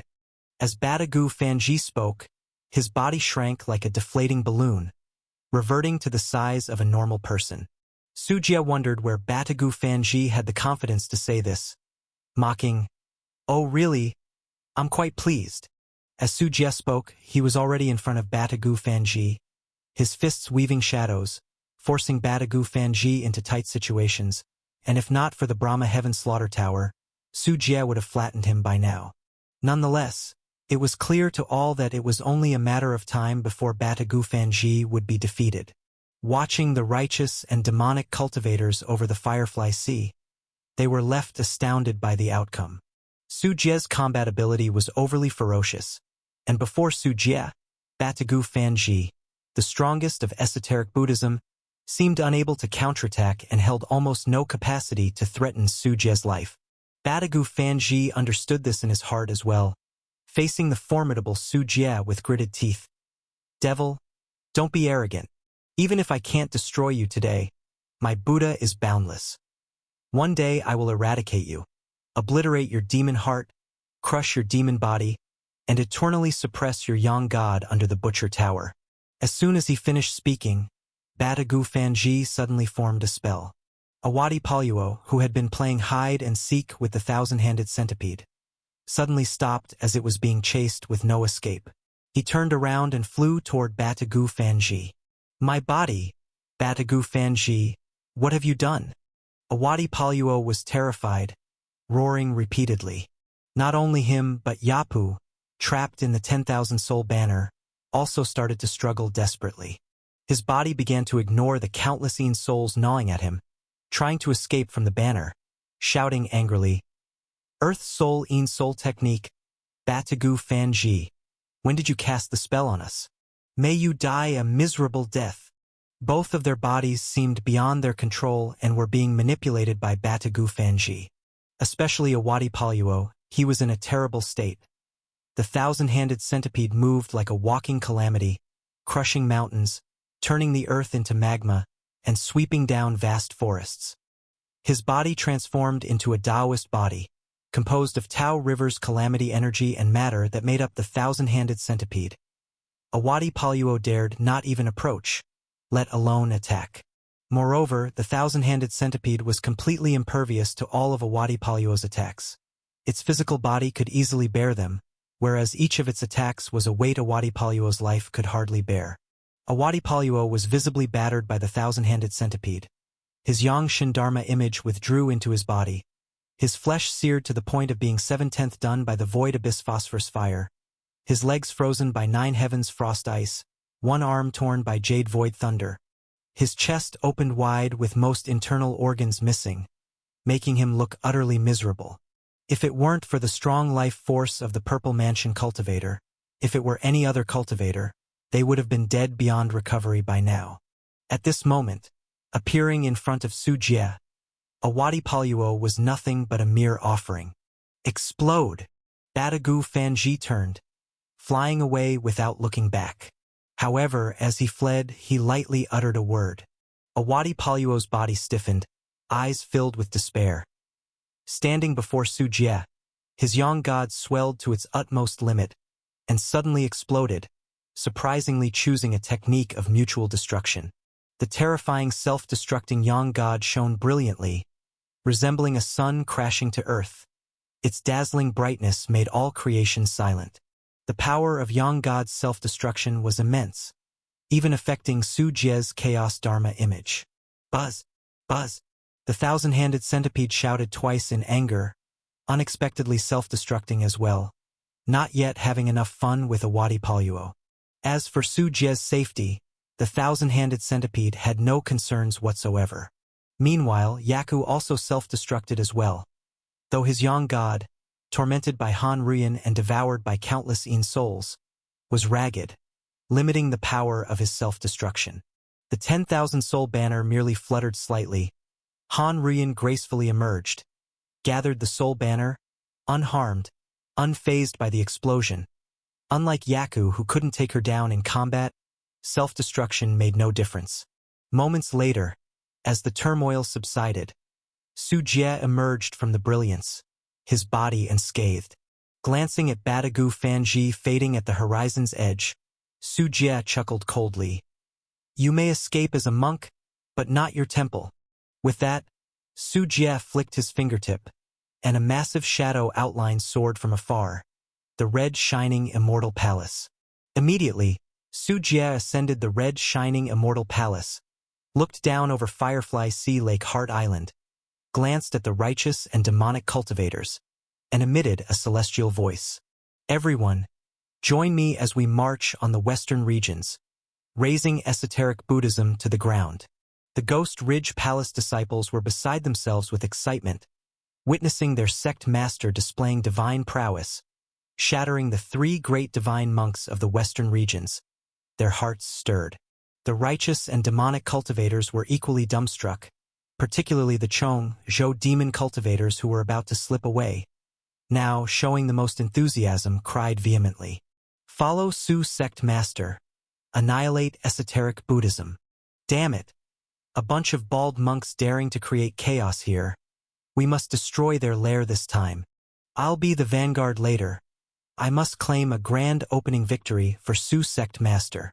These demon cultivators expressed aggressively, none revealing their previous fear and horror, eager to be the first to storm into esoteric Buddhism, assisting Su Jie in sweeping away all enemies. Zizi! The thousand-hand centipede flew to Su Jie's side, with a Vajra devil subduing pestle in its mouth, a mid-grade spiritual treasure it had captured in the battle. On the other side, Han Ruyan also gracefully descended while holding a mid-grade spiritual treasure, the green jade treasure bottle. The power of Jakob Shadi's self-detonation couldn't damage mid-grade spiritual treasures, allowing the green jade treasure bottle to remain intact. Besides the two mid-grade spiritual treasures, there were also the storage bags on Awadi Paluo and Jakob Shadi, which contained many good items. The number of spirit stones alone in each storage bag exceeded 1 billion, not counting various spiritual materials and treasures. The real treasures are still ahead. Su Jie wasn't particularly excited because he knew the real treasure trove was in the stronghold of esoteric Buddhism. Not to mention the top-grade spiritual treasure, the Brahma Heaven Slaughter Tower, in Batagu Fanji's hands, was already considered by Su Jie to be in his grasp. At this moment, cultivators flew onto the red shining immortal palace one by one, soon gathering over 10,000 elites. Besides the secret realm elders and Dao platform realm experts, most of them were disciples above the 5th level of the Yunling realm. Su sect master's divine might is unparalleled. After today, your name will surely be widely celebrated as the strongest in the demon path. The Desire sect master, In Lei Bai, walked up to Su Jie with graceful lotus steps, her face full of admiration and awe. As she spoke, she couldn't help but secretly glance at the thousand-hand centipede and Han Ruyan. This time, the great defeat of esoteric Buddhism by Su sect master makes you a model for us demon cultivators. Indeed, if it weren't for Su sect master, we might have been ruined by these bald-headed nuisances from esoteric Buddhism. Fortunately, Su sect master is here. This time we must not let esoteric Buddhism off easily. They can come to our Qingzhou. We can also venture into their stronghold. Each demon path expert came up to Su Jie with enthusiastic flattery. Even the Fire Cloud Hall sect master Chu Yengang, a Dao platform realm's 7th realm expert, bowed and commended. Su sect master, you have slain 2 Purple Mansion divine monks. We are truly impressed. With Su sect master overseeing the 3 states, our sects have a stabilizer. In the future, my Fire Cloud Hall will certainly devote itself around Ghost Ridge Palace for the development of the 3 states. These Dao platform realm experts all turned into sycophants because this battle was truly astonishing. Su Jie, with his Purple Mansion middle stage cultivation, bested Batagu Fanji and killed Awadi Paluo along with Jakob Shadi, 2 Purple Mansion cultivators. The dead were Purple Mansion cultivators. Such figures stood at the pinnacle of the Dali dynasty, almost unattainable goals for a lifetime's cultivation. The simultaneous death of 2 Purple Mansion cultivators is shockingly impactful upon everyone. In the midst of the overwhelming praise, a delicate figure stood on the periphery, not joining in. That was Qin Yushang, who had also ended her battle. She held a few heads in her left hand, those of the Dao platform realm high monks who had come along with the 3 great divine monks, and carried 2 spiritual beasts, the 6-tusked white elephant and the golden radiant peacock, knocked unconscious by her, in her right hand. Although unable to participate in the Purple Mansion level battle, dealing with other Dao platform realm cultivators and spiritual beasts was a piece of cake for her, given her peak 7th realm cultivation. Miss Qin, you've worked hard. Amidst everyone's adulation, Su Jie remained indifferent. He had heard too many similar words along his journey, and, upon noticing Qin Yushang on the crowd's periphery, waved for her to come over. "Sorry, I wasn't much help." Qin Yushang approached Su Jie and placed the six-tusked white elephant and golden radiant peacock in front of the thousand-hand centipede, which had stepped in for her at a critical moment when a Wadi Paluo was about to attack. Zizi. The thousand-hand centipede bared its sharp teeth, very satisfied with Qin Yushang's offering, and began voraciously devouring the two spiritual beasts. "Nice. Saved us the trouble of chasing those stragglers." Su Jie casually waved his hand, looking at Qin Yushang and said, "Going to the western regions? Of course, I want to witness the downfall of esoteric Buddhism firsthand." Qin Yushang nodded without hesitation. She had long committed to overthrowing esoteric Buddhism. Now, seeing Su Jie slay the two divine monks and prepare to attack the stronghold of esoteric Buddhism, she naturally didn't want to miss it. Su Jie slightly nodded, looking contemplatively to the side and said, "Miss Qin, come to think of it, your Heavenly Patrol Department really cares about you." Eh? Qin Yushang didn't understand what Su Jie meant, looking puzzled. Meanwhile, over 100 kilometers from the battlefield, a man abruptly stood up, his heart clenching. The man wore the uniform of the Heavenly Patrol Department, with no beard on his face, and a long sword hanging at his waist. He was the Deputy Director of the Heavenly Patrol Department, Xiao Wunshan, a Purple Mansion middle-stage cultivator. Though the Divine Eagle Empire simultaneously threatened the Dili dynasty, Director Zhang Qingsong had still sent Xiao Wunshan. Should things go awry, if nothing else, he was to ensure Qin Yushang's safe withdrawal, preventing her from perishing here. However, the unexpected outcome of the battle obviated his intervention, as Su Jie had already eliminated esoteric Buddhism's three great divine monks. Moreover, the battle was nearly a one-sided crush. The three divine monks, Batagu Fanji, fled in disarray, while a Wadi Paluo and Yakub Shadi died on the spot. A truly dire and miserable end. Just as their arrival was arrogant and overbearing, their flight was pathetic and embarrassing. "Have I been discovered?" Xiao Wunshan's heart sank. Despite his utmost caution in concealing his aura, Su Jie had still detected him. However, what gave Xiao Wunshan some relief was that Su Jie only glanced in this direction and then withdrew his gaze, without any intention of making trouble for him. To be honest, facing someone like Su Jie, Xiao Wunshan felt he had little chance of winning. He had witnessed the scenes of Su Jie's battle just now. It was absolutely overwhelming and domineering. The blood sea devouring sky demon skill combined with the terrifying innate divine body had already surpassed the limits of most Purple Mansion middle-stage cultivators. Not to mention there were the thousand-hand centipede and ghost bride by Su Jie's side. If a fight broke out, it would be almost impossible for him to leave alive. Su Jie withdrew his gaze, not pursuing the guests of the Heavenly Patrol Department.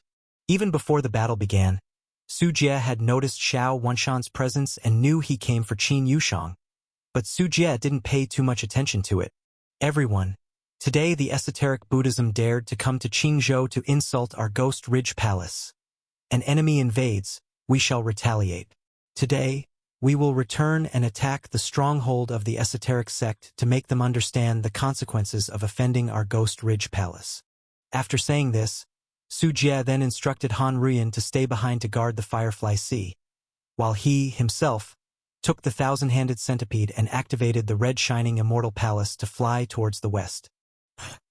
Western regions on Lingzhou Mountain. 84,000 temples were scattered across the mountain, with Buddha's light filling the sky and Fantion demons sound echoing, as monks and Bhikkhias busily worked on various tasks. Some monks were hastily forging various magic artifacts and magical treasures in preparation for the upcoming conquest of the Dali dynasty. Some monks refined elixirs as logistical replenishments to maintain combat strength. Some monks gathered in large numbers, rehearsing formations and battle maps, with a murderous aura reaching straight into the heavens. Everyone, look quickly, the abbot is back. Suddenly, a monk saw a figure flying in the sky. It was none other than one of the three great divine monks of the esoteric sect, also the abbot Batagu Fanji. "Abbot, Our sect monks are ready for war. We can set off now to destroy the Ghost Ridge Palace, this demon sect, and rescue the Dali dynasty's people.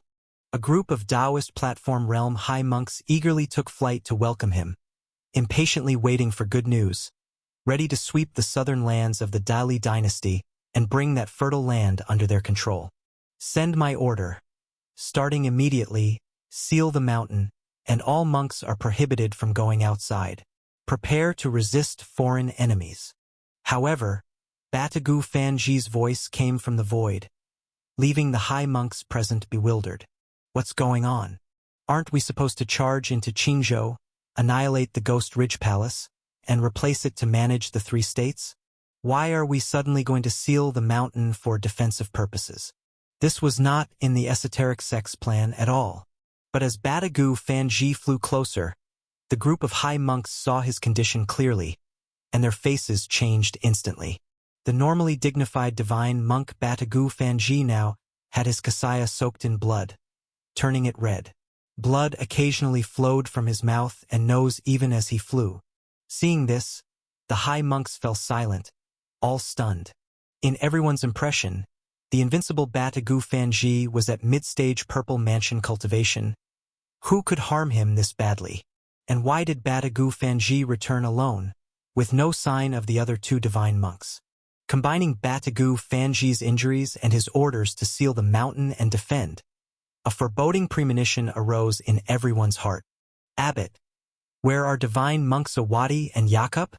Someone tremblingly asked the crucial question. The demon lord in Qingzhou is exceptionally fierce. Awadi and Yakub fought to exhaustion for the sake of the people but couldn't match the demon lord's ferocity.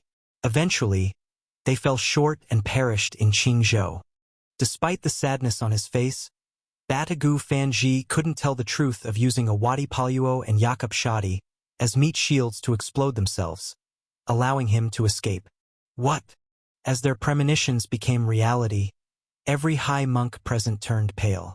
2 Purple Mansion divine monks had actually fallen in Qingzhou, which meant the esoteric sect ran into Qingzhou eagerly only to suffer a loss akin to losing both the bride and the army. Instead of beheading Su Jie, it led to the loss of 2 Purple Mansion divine monks, a devastating blow to the esoteric sect. Is Su Jie really that strong? How could the 3 great divine monks lose when joining forces? What should we do now? Will Ghost Ridge Palace attack us? Go back and prepare. Let the lower monks switch to defense immediately. As if they'd lost their home, the Taoist platform realm high monks' morale plummeted upon hearing news of the 2 divine monks' demise. They finally understood why Batagu Fanji wanted them to switch to defense. Because if Su Jie had the strength to fight against the 3 great divine monks and even kill 2, should he come for the esoteric sect, they might face the risk of annihilation. As these high monks flew back to Lingzhou Mountain, the entire esoteric sect quickly erupted into chaos. Even though they intended to conceal the news, the switch from an offensive to defensive stance was undeniable, and this shift in battlefield dynamics unambiguously confirmed the failure of the 3 great divine monks' operation. All original battle plans aimed at occupying Qingzhou were forced to cancel, as every monk in the esoteric sect wretchedly converted to defense, anxiously awaiting a possible enemy. On the other side, above towering clouds, a flying palace moved swiftly through the sea of clouds.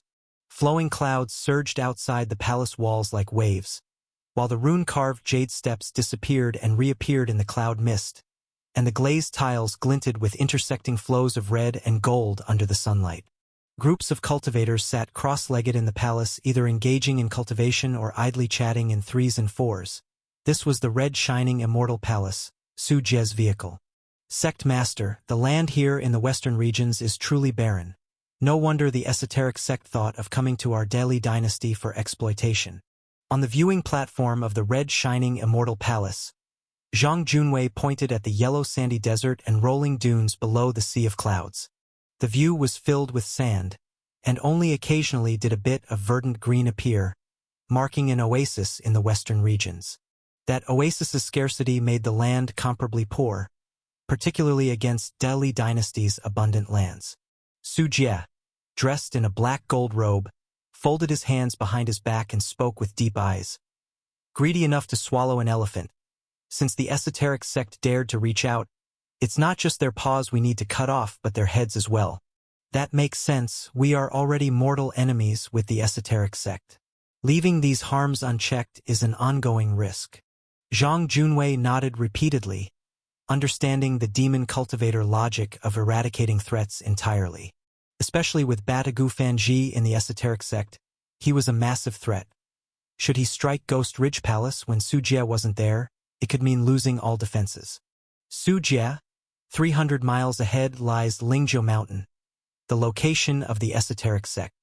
With a rush of footsteps, Qin Yushang moved quickly to the viewing platform, a slight blush of excitement on her face as she reported.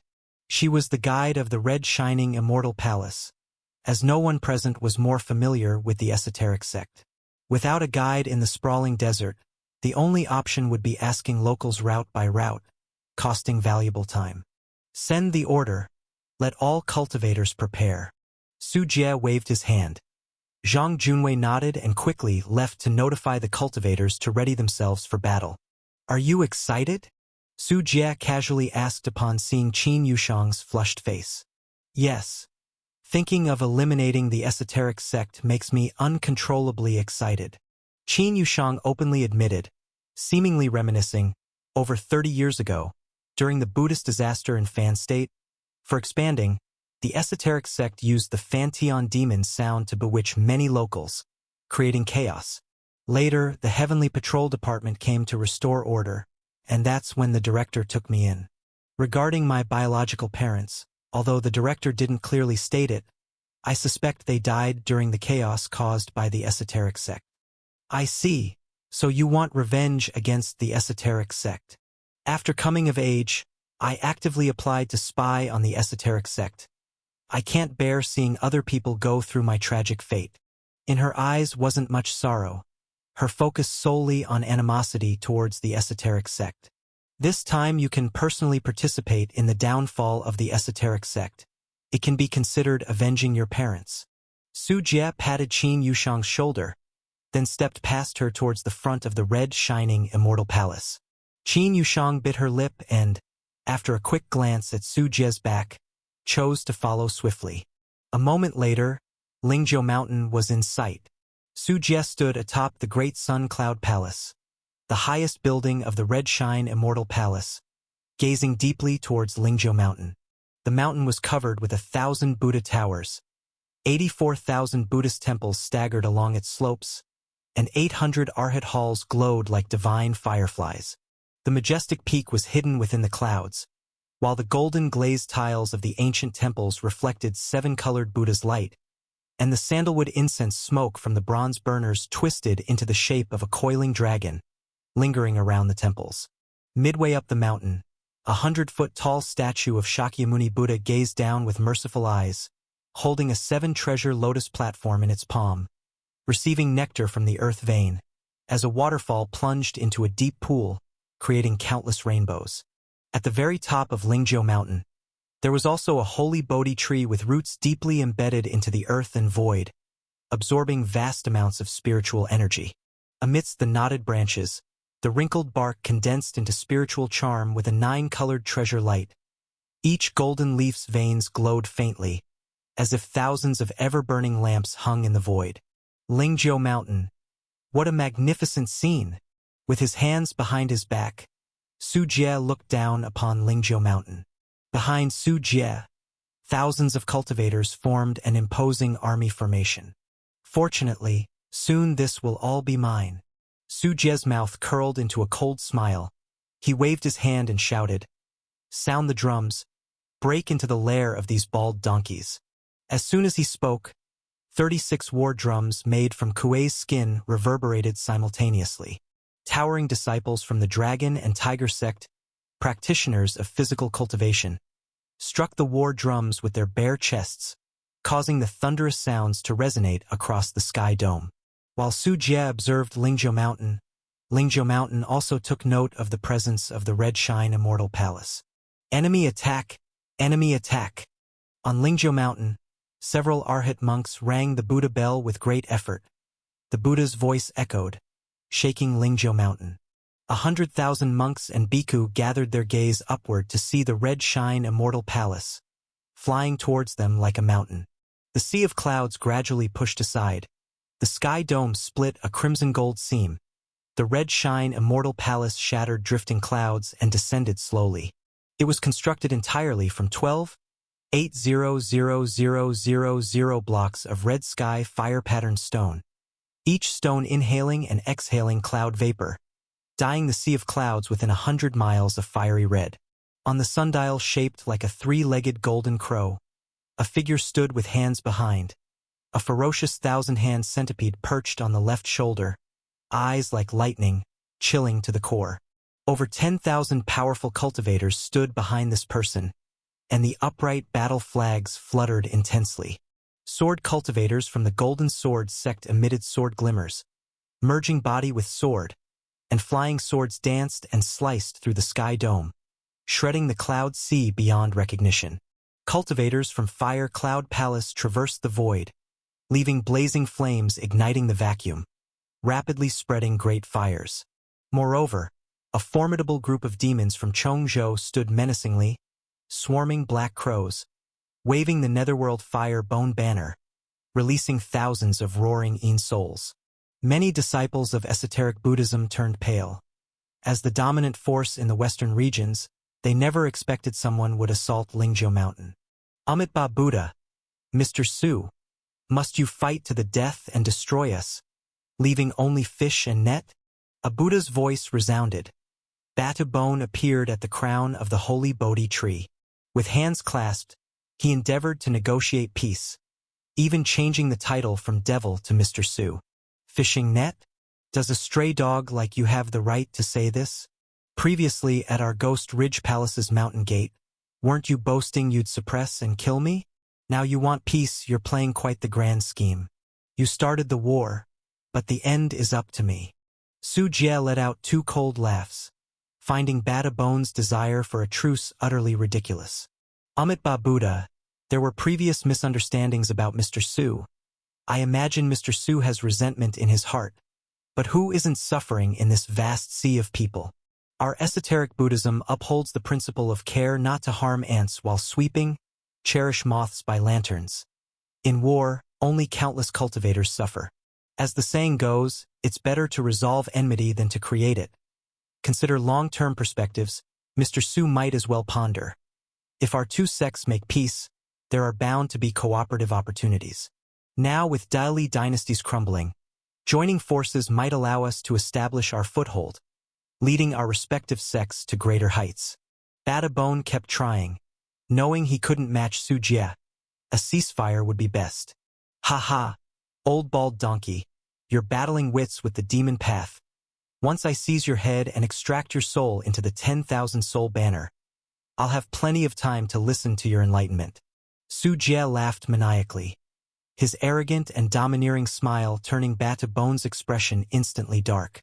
Devil, you're too deeply entranced by the demonic path, too bloodthirsty. Gritting his teeth, Batu Bone, observing Su Jie's intent to uproot his base, abandoned any respectful tone and angrily retorted. If war starts, you might not defeat all of our esoteric Buddhism before exhausting your spiritual power. Whether I can or can't, we'll see by using your esoteric Buddhism as the test. As soon as Su Jie finished speaking, the three-legged golden crow underfoot extended its wings skyward, transforming into highly concentrated flame spiritual power. Thousands of top-grade spirit stones stored within the formation consumed instantly, generating a terrifying flame breath. Simultaneously, Su Jie pressed down with his palm, swiftly converging the power of the 5 elements in his palm, forming an enormous handprint with a diameter of a kilometer, where 5 colored streams of spiritual power gathered. 5 elements demon-suppressing handprint. The 1,000-hand centipede leapt off Su Jie's shoulder, returning to its original 3,000-meter length, showcasing its Taoist body, and its massive form slammed down like a mountain. Their attacks synchronized perfectly, hurtling towards Lingzhou Mountain. Buzzing. On Lingzhou Mountain, the mountain protection array of the Fetus Treasure Realm immediately activated, enveloping the entire Lingzhou mountain in Buddha light, vaguely forming a Vajra Buddha. Boom! Boom! Boom! When the flame breath, the five elements demon-suppressing handprint, and the thousand-hand centipede crashed onto the fetus treasure realm array, the array shook violently, the silhouette of the Vajra Buddha's body twisting. Su Jie's purple mansion middle stage cultivation, combined with the full force strike of the red shining immortal palace and the thousand-hand centipede's Tao body impact, was overwhelmingly powerful. If such an attack continued, it wouldn't take long for Su Jie to break through this mountain protection array. But at this moment, the holy Bodhi tree at the summit of Lingzhou Mountain suddenly showed signs of activity. The holy Bodhi tree, which was several dozen feet tall, burst forth with nine-colored glorious light, its golden-veined leaves fluttering in the wind, and the previously trembling Lingzhou Mountain instantly stabilized, the mountain body no longer shaking. It's the holy Bodhi tree, the esoteric Buddhism's sex-suppressing treasure. This innate spiritual object can enhance the fetus treasure realm's protection. Qin Yushang, most familiar with esoteric Buddhism, spoke, pointing out the crux of the issue. What a treasure! Such a treasure of opportunity should belong to me. Su Jie raised his eyebrows, looking at the holy Bodhi tree at the top of Lingzhou Mountain. This was a complete, innate, spiritual divine plant. In comparison, Su Jie's 9-grade sacred lotus was not bad, but it currently only had 7 lotus leaves, not the complete 9. Devil, the hundreds of years of foundation of our esoteric Buddhism is not something you can break through. Bata Bone activated the holy Bodhi tree. The tension on his face completely disappeared. In its place was a dignified expression, clearly confident in the holy Bodhi tree's power.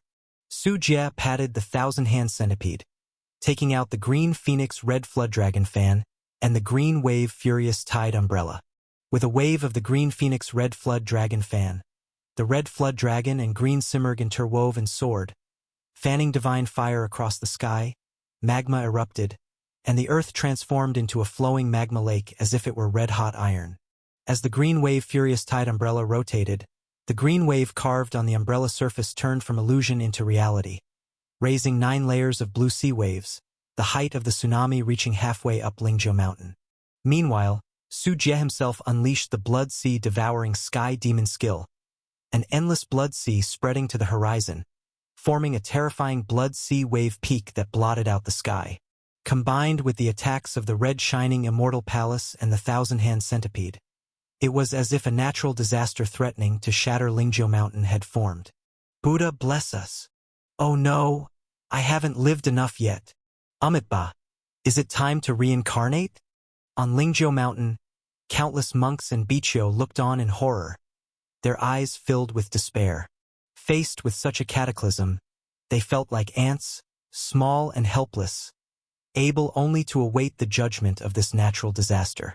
As Su Jie's unleashed cataclysm swept toward Lingzhou Mountain, the 9-colored treasure light of the holy Bodhi tree pierced the clouds, drawing from the void a massive amount of spiritual power, transmuting it into a mist of purple-gold aura. There were also major roots extending deep into Lingzhou Mountain, connecting with the underground spirit vein, strengthening the entire mountain, causing the fetus treasure realm's mountain protection array's strength to soar. Bang! Under the bombardment of flames, green waves, and the roaring blood sea, along with the accompanying strikes of the thousand-hand centipede and the red shining immortal palace, the entire fetus treasure realm shuddered. Yet it was only at the level of shaking, still a long way from being shattered. Thanks to the presence of the holy Bodhi tree, the tree canopy resembled a dome, the 9-colored treasure light rotating constantly, dazzling golden rays of daylight blossoming among the branches, with the blessed Lingzhou Mountain standing firmly like a stabilizer amidst 1,000 tsunamis, resisting Su Jie's assault. We survived. That devil didn't succeed. Our esoteric Buddhism truly is the strongest. Haha, with the abbot and the holy Bodhi tree here, that devil can dream of rampaging through our Lingzhou Mountain. Seeing Su Jie's attack come to nothing, the 100,000 monks and Bichyo on Lingzhou Mountain all showed expressions of surviving a crisis, rejoicing one after another. The despair that had filled their hearts was swiftly replaced by soaring morale, alongside the radiance of the holy Bodhi tree. Devil, Stop your pointless efforts. The holy Bodhi tree is our sacred treasure, enduring for 10,000 years. How could a devil like you possibly breach it? Batabone's face was full of confidence. He had returned to Lingzhou Mountain relying on the holy Bodhi tree as his trump card. Otherwise, when faced with the threat of Su Jie, he would have abandoned his base and fled to some remote corner, hiding in seclusion. It seems it's still somewhat lacking. Su Jie also sensed the difficulty posed by the holy Bodhi tree. Once an innate spiritual divine plant becomes complete, it's indeed formidable. Su Jie couldn't help but covet this holy Bodhi tree even more. Devil, why not withdraw promptly? If you delay any longer, your own stronghold will be left vulnerable, and the Delhi royal family won't stay indifferent. They might even be mobilizing troops to surround you now. Let me tell you, this time it's the Delhi royal family and our esoteric Buddhism joining forces with the sole purpose of eliminating you, this devil. Batabone's face was full of confidence. He returned to Lingzhou Mountain entirely dependent on having the formidable holy Bodhi tree at hand. Otherwise, he would not have dared to leave, not even risking himself to face Su Jie outside the fetus treasure realm. The previous encounter had left Batabone apprehensive. If it were possible to tell Su Jie to retreat, it would be ideal. Otherwise, with Su Jie constantly besieging their gates, our esoteric Buddhism wouldn't fare well either. Qin Yushang pursed her lips tightly, watching Su Jie by her side. Although she longed to see Su Jie with her own eyes, she was well aware that the strength of the mountain protection array, complemented by the holy Bodhi tree, was ridiculously exaggerated. Even Su Jie couldn't break through it. Even with the addition of their own cultivators, they wouldn't succeed either. Bald donkey, if you're so eager to descend into hell, allow me to make it happen. Su Jie looked at the holy Bodhi tree and said to those behind him, "Where is the puppet hall? Let loose the nuclear weapons." Zhu Zhangxi had a boastful expression on his face. Finally, he could play with such a secret massive weapon. Soon, at the red shining Immortal Palace, missile launch vehicles were ready. As the missile launchers calibrated, fired, and the thick smoke and flames billowed, 100 or so pristine warheads soared into the sky. What the hell is that? Batabone saw the incoming white projectiles with shock. Oh well, if you're in such a rush to die, then I'll oblige. A cruel smile tugged at the corner of Su Jie's mouth. The ultimate weapon from the Blue Star, the nuclear bomb, while humans could dodge its deadly center, the mountain protection array stood fixed, rendering the place a sitting duck. The missiles cascaded down at hypersonic speeds, one after another. Boom, boom, boom, boom, boom, boom, boom, boom, boom. A barrage of explosions echoed throughout the sky. Blinding light almost made it impossible to open one's eyes, as if numerous suns had simultaneously risen on Earth, each a mushroom cloud expanding and rising. The holy Bodhi tree's branches swayed violently, leaves cascading down, the 9-colored treasure light spinning at full force. But there were simply too many falling nuclear missiles, and the Buddha light formation of the fetus treasure realm was overwhelmed, like a child's blocks collapsing under the blast wave. One by one, the relic Buddha towers within esoteric Buddhism crumbled like children's building blocks being toppled over in the shockwave, breaking apart.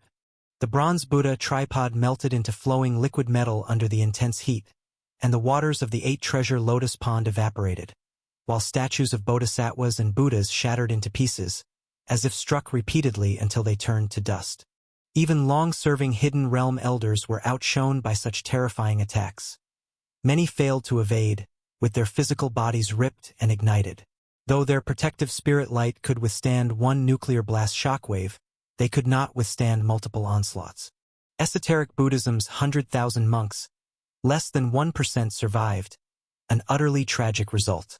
The terrifying power of the nuclear explosion shocked countless cultivators of the red shining Immortal Palace. Whether righteous cultivators or demon cultivators, they were all left with mouths agape at the ultimate weapon from Blue Star. It actually shattered the impregnable fetus treasure realm of Lingzhou Mountain in a single strike, and even the protection of the holy Bodhi tree couldn't withstand it. Everyone, attack Lingzhou Mountain. Leave no survivors. The nuclear explosion's shockwave blew up Su Jie's sleeves as Su Jie thundered forward. The blood sea billowed across the sky and earth. The thousand-handed centipede roared out, and the green phoenix red flood dragon fan whipped up endless divine fire. Kill! Kill! Kill!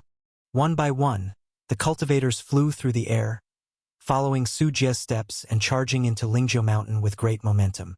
On Lingzhou Mountain, the esoteric Buddhist monks who hadn't yet recovered from the shocking nuclear explosion could only watch as overwhelming killing intent rushed toward them.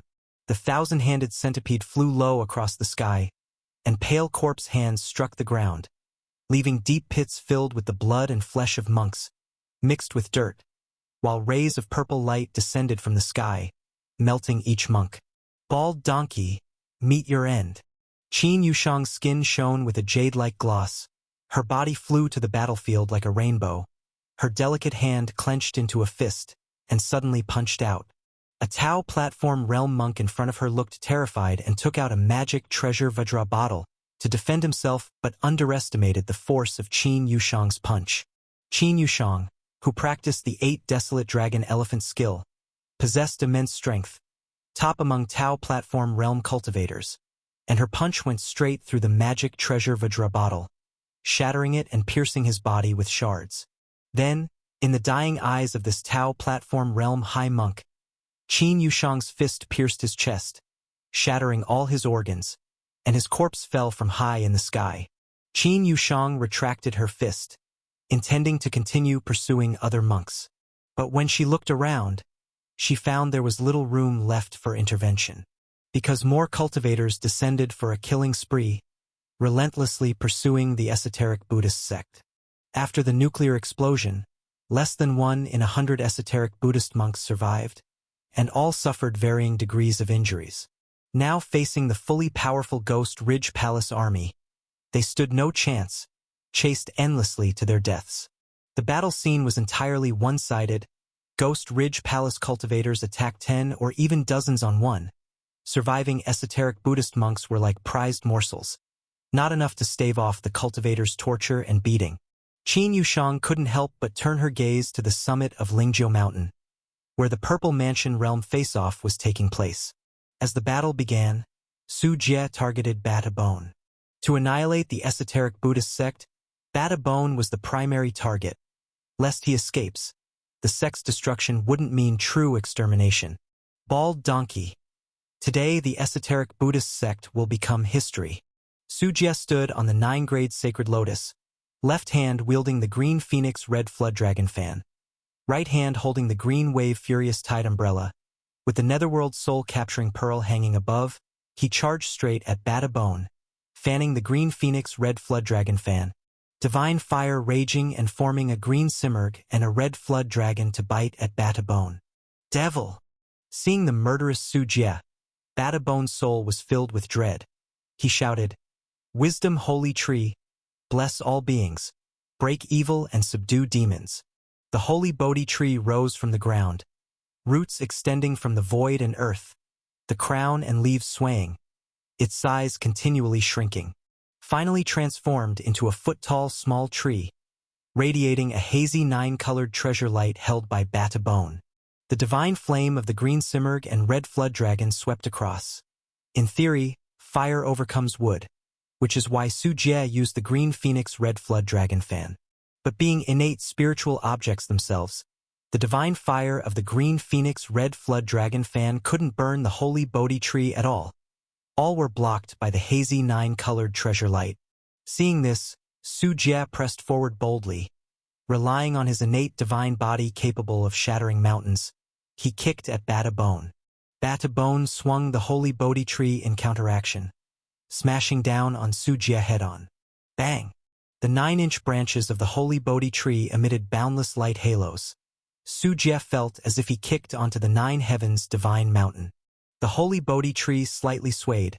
Su Jie's left foot twisted. Divine bone cracked. The unmatched divine power of his innate divine body couldn't withstand the holy Bodhi tree. A good thing, this object is fated with me, wasted lying in your hands. Personally feeling the strength of the holy Bodhi tree, Su Jie's eyes grew increasingly bright and spirited.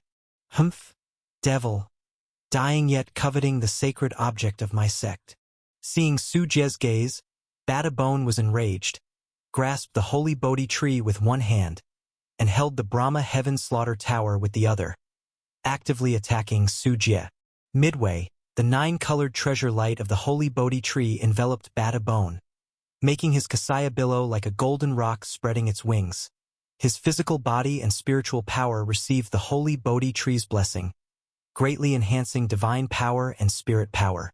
Sujie remained fearless, stepping on the vast blood sea, surging with overwhelming demon might, facing it head-on.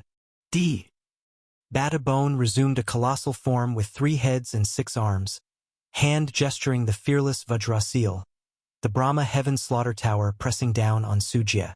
Sujie grinned sinisterly, both hands flipped upward. Dharma aspect, chaos. The void cracked open, and the Tao River ran through. Behind Sujie, the chaos Dharma form, with twin wings spread wide, emerged, its single eye emitting a brilliant light, aiming straight at Bada Bone. The Bodhi branches and leaves suddenly surged into a towering giant umbrella, propping up the 9-colored treasure light to block the chaos Dharma form, with Buddha light invading, scorching the blood sea with sizzling sounds. Bada Bone did not choose to retreat, but instead moved forward, engaging Sujie in close combat. His 3-headed, 6-armed divine fists and feet moved like dragons, wielding various spiritual treasures, with the holy Bodhi tree augmenting his body. Upon the first clash, Sujie noted something was amiss. The physical strength and spiritual power of Bada Bone had surged, surprisingly allowing him to fight Sujie to a standstill. It should be known that even with the top-grade spiritual treasure, the Brahma Heaven Slaughter Tower in hand, Bada Bone was constantly suppressed by Sujie. Yet now he was able to match Sujie evenly. The issue lay with the holy Bodhi tree. This complete innate spiritual object could defend, attack, and even strengthen its host, akin to an all-rounder. If this were all, Sujie would not be fazed, because with the blood sea devouring sky demon skill, Sujie's innate divine body was not afraid of injury or death. Buddha light shines everywhere. However, with the holy Bodhi tree's blessing, Bada Bone's Buddha light field expanded more than 10 times. The widespread Buddha light evaporated Sujie's blood sea. Although Sujie's blood sea was vast and could not be diminished in a short time, this gave Bada Bone a glimpse of victory, and the battle became increasingly passionate. Shao Qian. Seeing this, Sujie decisively summoned the 1,000-hand centipede to join the battle. Sizzle. The 1,000-hand centipede rushed in. Its 3,000-meter-long body made Bada Bone as if facing a formidable enemy, continuously brandishing the holy Bodhi tree. The 1,000-hand centipede's head spat out miasma. Corpse hands condensed into 100-jong giant claws, with purple light ray bursting from its palms, pressing down on Bada Bone. The holy Bodhi tree burst with dazzling 9-colored treasure light, and despite the 1,000-hand centipede's incredible power as a Taoist body, it was unable to completely break the holy Bodhi tree's defense. Ha! My Buddha is invincible. Bada Bone's bare chest suddenly revealed a swastika Buddha tattoo, urging the holy Bodhi tree to burst out with boundless Buddha light. The Bodhi tree instantly grew to 10,000 jong. Branches pierced the sky dome, forming 81 Sanskrit chains. Each chain's end revealed an angry Vajra phantom, entwining the mountain-like body of the 1,000-hand centipede. Gnarled roots penetrated into the 1,000-hand centipede's body. Roar! The 1,000-hand centipede let out a earth-shaking roar, struggling furiously. As its body swayed, substances and energies of various Tao rivers erupted, causing the ground to shake and mountains to sway, as if the sky dome were about to topple over.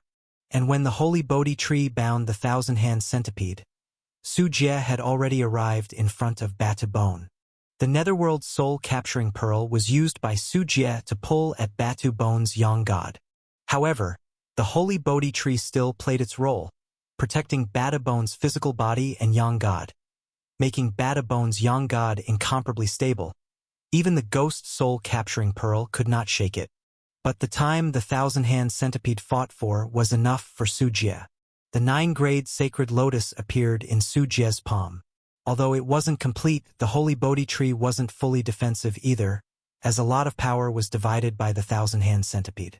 When the sacred light of the 9-grade sacred lotus rotated, the 7-treasure lotus platform followed Su Jie as it fell, scattering the 9-colored treasure light like a nebula, causing Bata Bone's chest to dent, and fragments of internal organs spurted from his mouth, his mind shocked. Unexpectedly, even with the holy Bodhi tree in hand, Su Jie could still harm him. Yeah.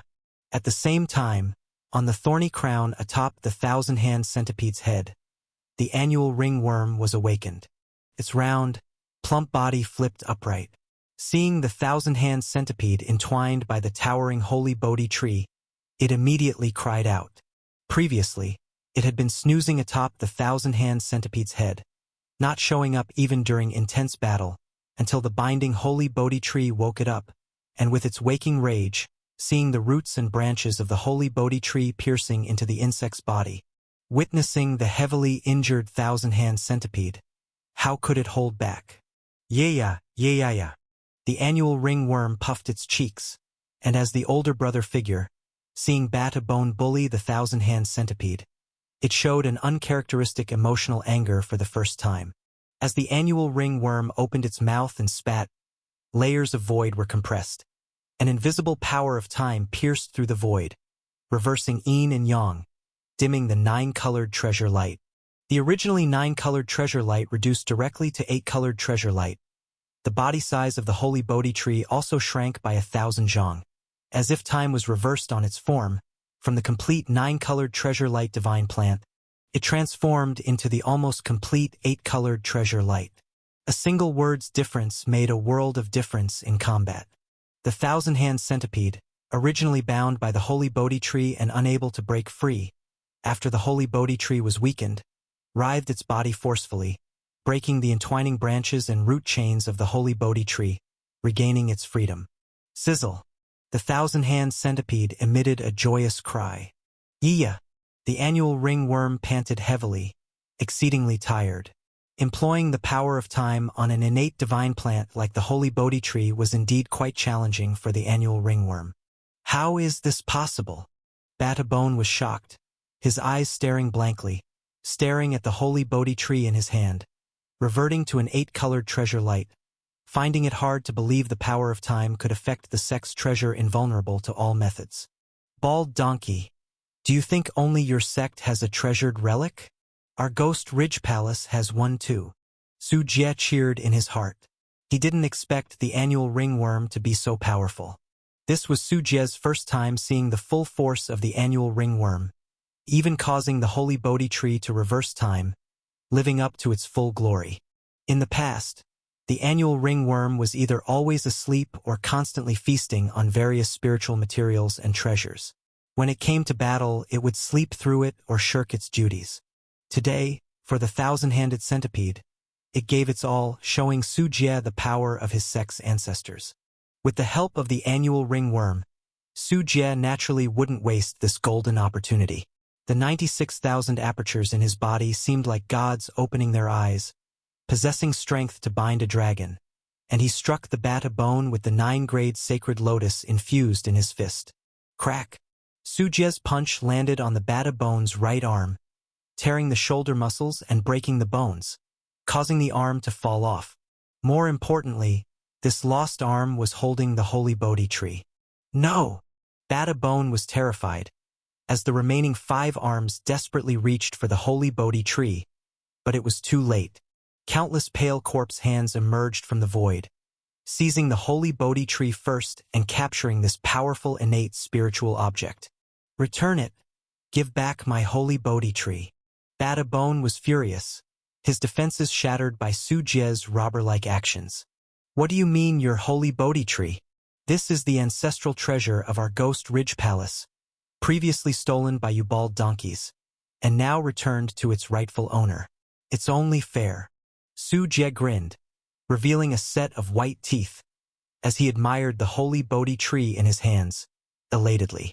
Now, what do you have to rely on?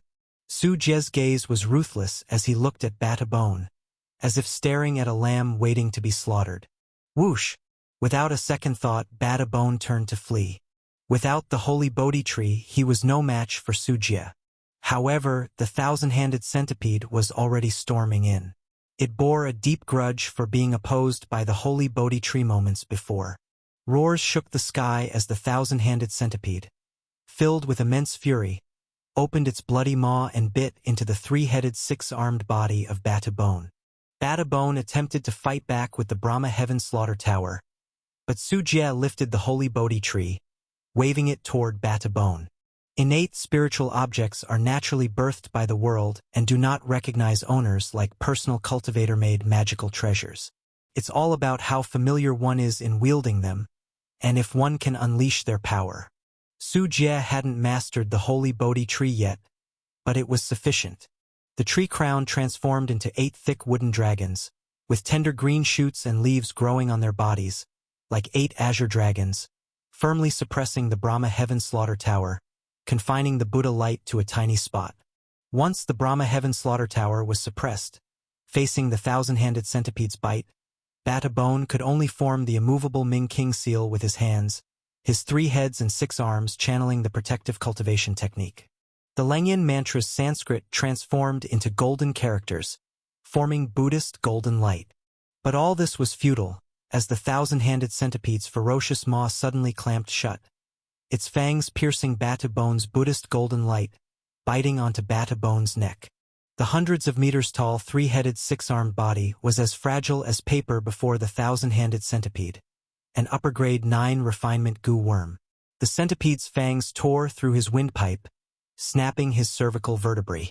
The immense 3,000-meter worm body further coiled around the 3-headed 6-armed form, with thousands of pale corpse hands enveloping Bada Bone into a sphere, leaving only his head exposed.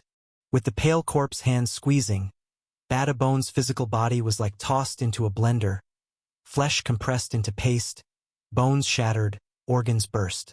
As Bada Bone's screams echoed in the heavens, countless blood and flesh slurry spewed from the gaps in the thousand-handed centipede's coils, raining blood upon the sky dome, a heart-wrenching sight. Thud! Ultimately, only a head remained falling from the sky dome, Bada Bone's head, hitting the Lingzhou mountain heavily. At this time, Bada Bone was not yet dead. His eyes opened wide, gazing at the battlefield. Fragments of the broken Buddha bell scattered, molten metal mixed with blood forming a pattern, and the air was filled with scorched flesh stench. On Lingzhou mountain, the golden paint peeled off the Maitreya Buddha, and the Shakyamuni Buddha statue collapsed into ruins. The compassionate face of the Guanyin statue was chipped, and most of the once prosperous 84,000 Buddhist temples now lay in ruins.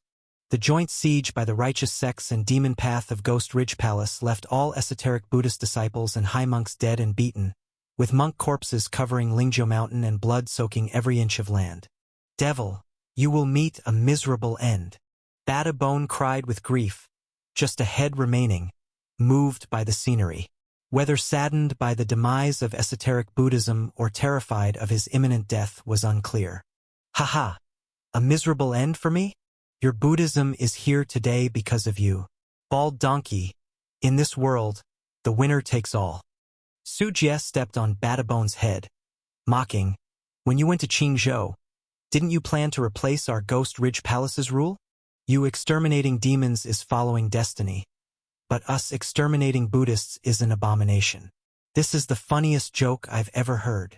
As he spoke, Sujie kicked a soccer ball at his feet, sending Bada Bone's head flying hundreds of meters. Like a ball, Bada Bone's head rolled all the way, finally landing in front of Qin Yushang. Qin Yushang was slightly stunned, then heard Sujie's divine sense transmission. Miss Qin, here's your chance for revenge. Also as gratitude for the intelligence provided by your heavenly patrol department. Bada Bone didn't want to die. He made a last desperate attempt, surprisingly pleading with Qin Yushang for aid. Hall Master Qin, our esoteric Buddhism is an ally of your Daily royal family, resisting Ghost Ridge Palace at the royal family's invitation. If you save me, you can gain tremendous wealth from the Daily royal family. Bald monk, the royal family is the royal family, and I am myself. The Delhi royal family may want to cooperate with you, but I only want your life. Taking a deep breath, Qin Yushang looked at the head of Batu bone on the ground. At this moment, she finally understood Director Zhang Qingsong's past actions. The interests represented by the royal family do not completely align with personal interests. Right now, she didn't want to think about anything else. She just wanted Batu Bone dead. As for the Delhi royal family, it was not in her consideration at the moment. I am. Batu Bone opened his mouth, but Qin Yushang had no time to listen to his nonsense. She simply and brutally lifted her foot and stomped down heavily. Boom! The 8 desolate dragon elephant skill operated at full force. The ground shook, and a pit several hundred meters in diameter appeared. And with that heavy stomp, Batu Bone's head was like a watermelon hit by a sledgehammer, exploding entirely. Thus, the strongest of esoteric Buddhism, Batu Bone, fell. Su Jie opened his palm, capturing Batu Bone's soul into a soul banner. With the death of Batu Bone, the esoteric Buddhism that ruled the Western regions for hundreds of years vanished into history as a symbol. Thank you. Qin Yushang walked up to Su Jie, genuinely grateful to him. She once had concerns about Su Jie's demon path identity, but now she suddenly realized that the Ghost Ridge Palace, constantly suppressed by the Delhi dynasty, completed the grand feat of pacifying the western regions. Henceforth, the western border people of the Delhi dynasty could be free from the scourge of esoteric Buddhism. Considering the actions of the Ghost Ridge Palace, Qin Yushang couldn't help but have a blasphemous thought. The Ghost Ridge Palace led by Su Jie seemed more like the rightful authority of the world. Since when did you become so hesitant? This is not like the you I know. Su Jie looked at Qin Yushang curiously, rarely hearing such words from her mouth. Qin Yushang blushed slightly, instinctively tucking a strand of black hair behind her ear. I'm grateful not just for myself, but on behalf of all people under the heavens.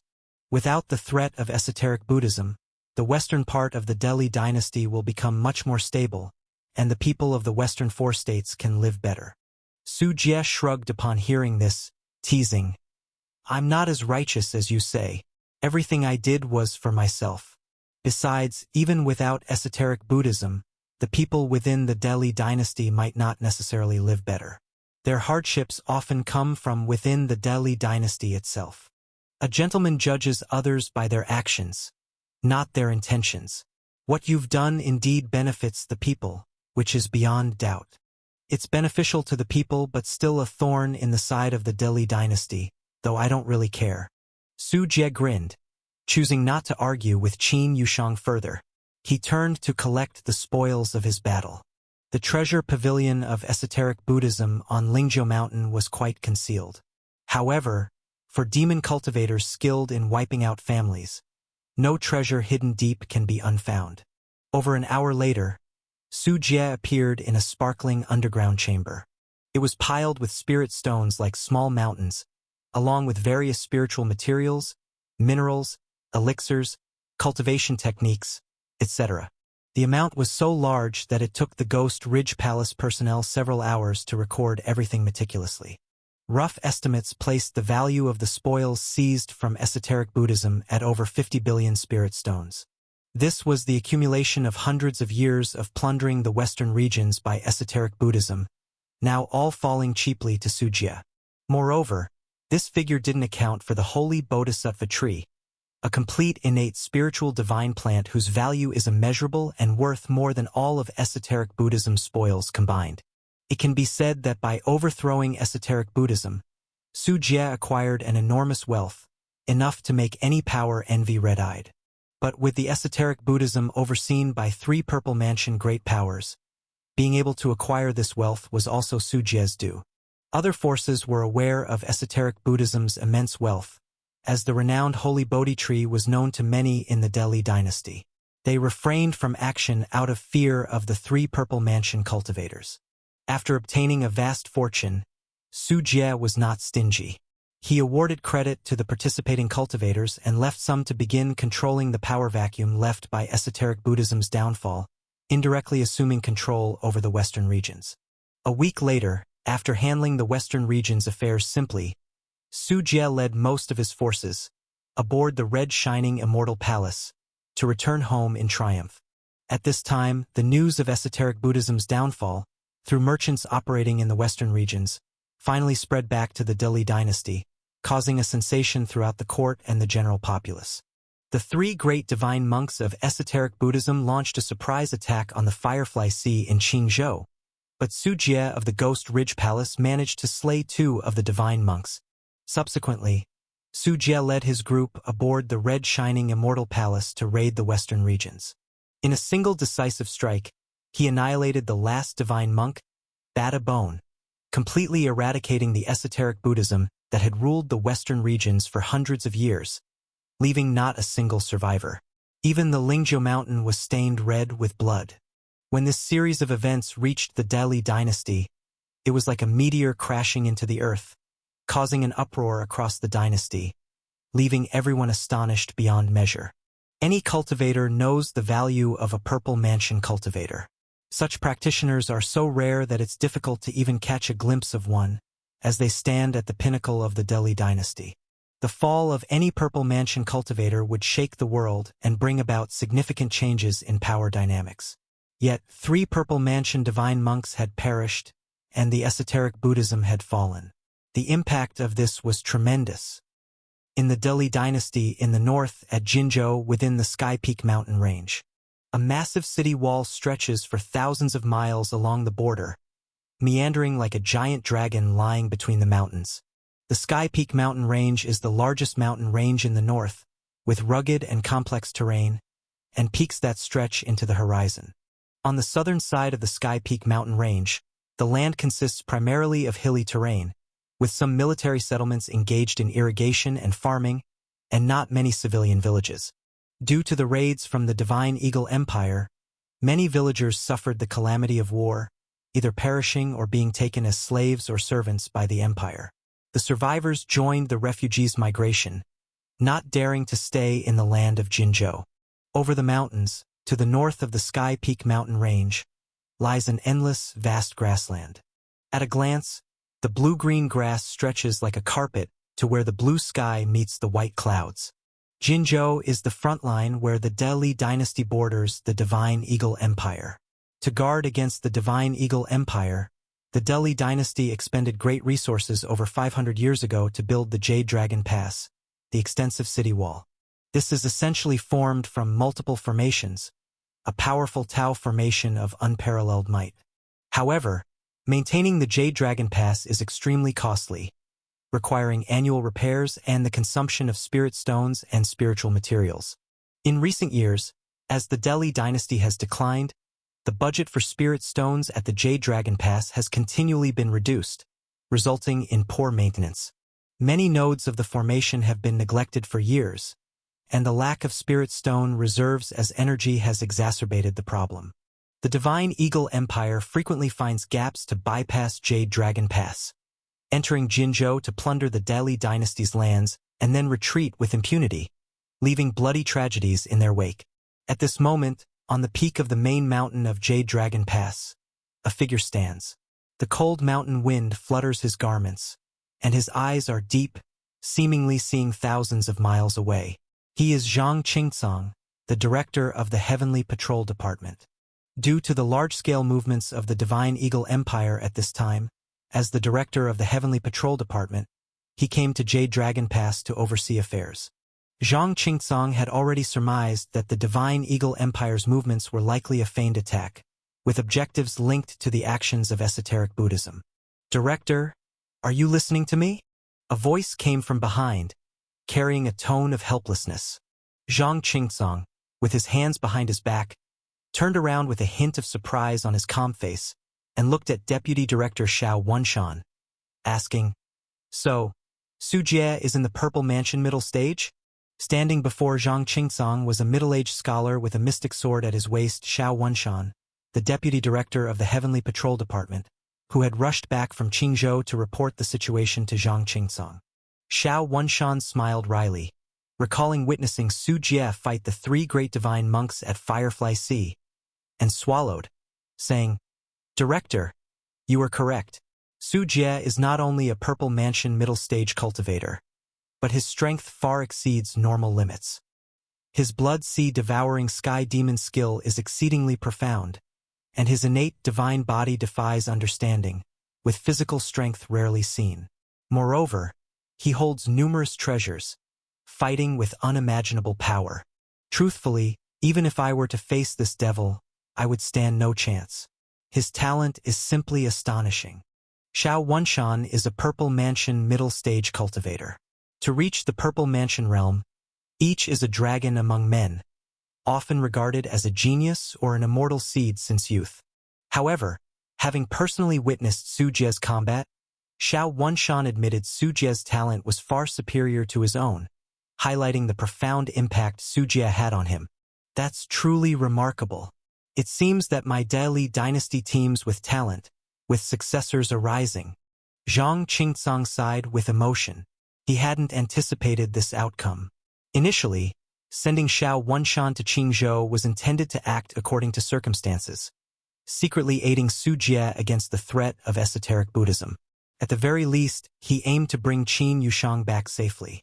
However, clearly, the news Xiao Wunshan brought back surprised him. Su Jie had single-handedly defeated his opponents in a decisive victory. Hearing this, Xiao Wunshan felt a headache and rubbed his temples. Director, Su Jie is a devil, and we have a bounty on him. How can he be considered a successor? In this turbulent time, the appearance of a devil like Su Jie makes the world situation increasingly convoluted and unstable. You're mistaken. The fall of esoteric Buddhism saves us a lot of effort. Without those bald-headed monks for balance, this is a blessing. Zhang Qingcang shook his head, with a trace of a smile on his face, saying, how to deal with Su Jie is the royal family's concern. We should focus on our duties at the Heavenly Patrol Department. Keeping an eye on the Divine Eagle Empire is challenging enough, especially with no funding from the court. No resources make tasks impossible. As for the bounty you mentioned, I wouldn't be surprised if it's soon revoked. Cancel? Xiao Wunshan was taken aback, and then seemed to understand something, revealing a thoughtful expression. North of the Sky Peak mountain range, on the day of advancing 500 miles, a stretch of tents appeared on the grassland. In the center stood a golden tent where a feast was being held. Sitting in the main seat was a strong man wearing a dark golden magical robe. His neck and arms, along with his back, were inscribed with totem patterns. His slightly yellowish hair was braided into small braids by his ears, with the ends of the braids tied with miniature human skulls, the size of fingers. These skulls were mostly golden, with only 2 exceptions showing a purple-golden hue. These golden skulls have significant origins. Each one is from a Taoist platform realm expert, beheaded after being defeated, softened and shrunk via secret techniques, becoming trophies. In the Divine Eagle Empire, the cultivators boast with the skulls of enemies. After defeating powerful foes, they hang the human skulls on their braids to showcase their combat strength. The more skulls and the stronger the skulls, the more they prove one's combat prowess. The skulls are also color-coded based on the enemy's strength in life. A golden skull indicates a Taoist platform realm, while a purple golden skull represents a Purple Mansion realm. The strong man in the main seat had over 20 golden skulls and 2 purple golden skulls on his braids, indicating that at least 20 Taoist platform realms and 2 Purple Mansion realms had fallen by his hand. Dharma King, the esoteric sect has been completely annihilated. Their actions ended in total failure.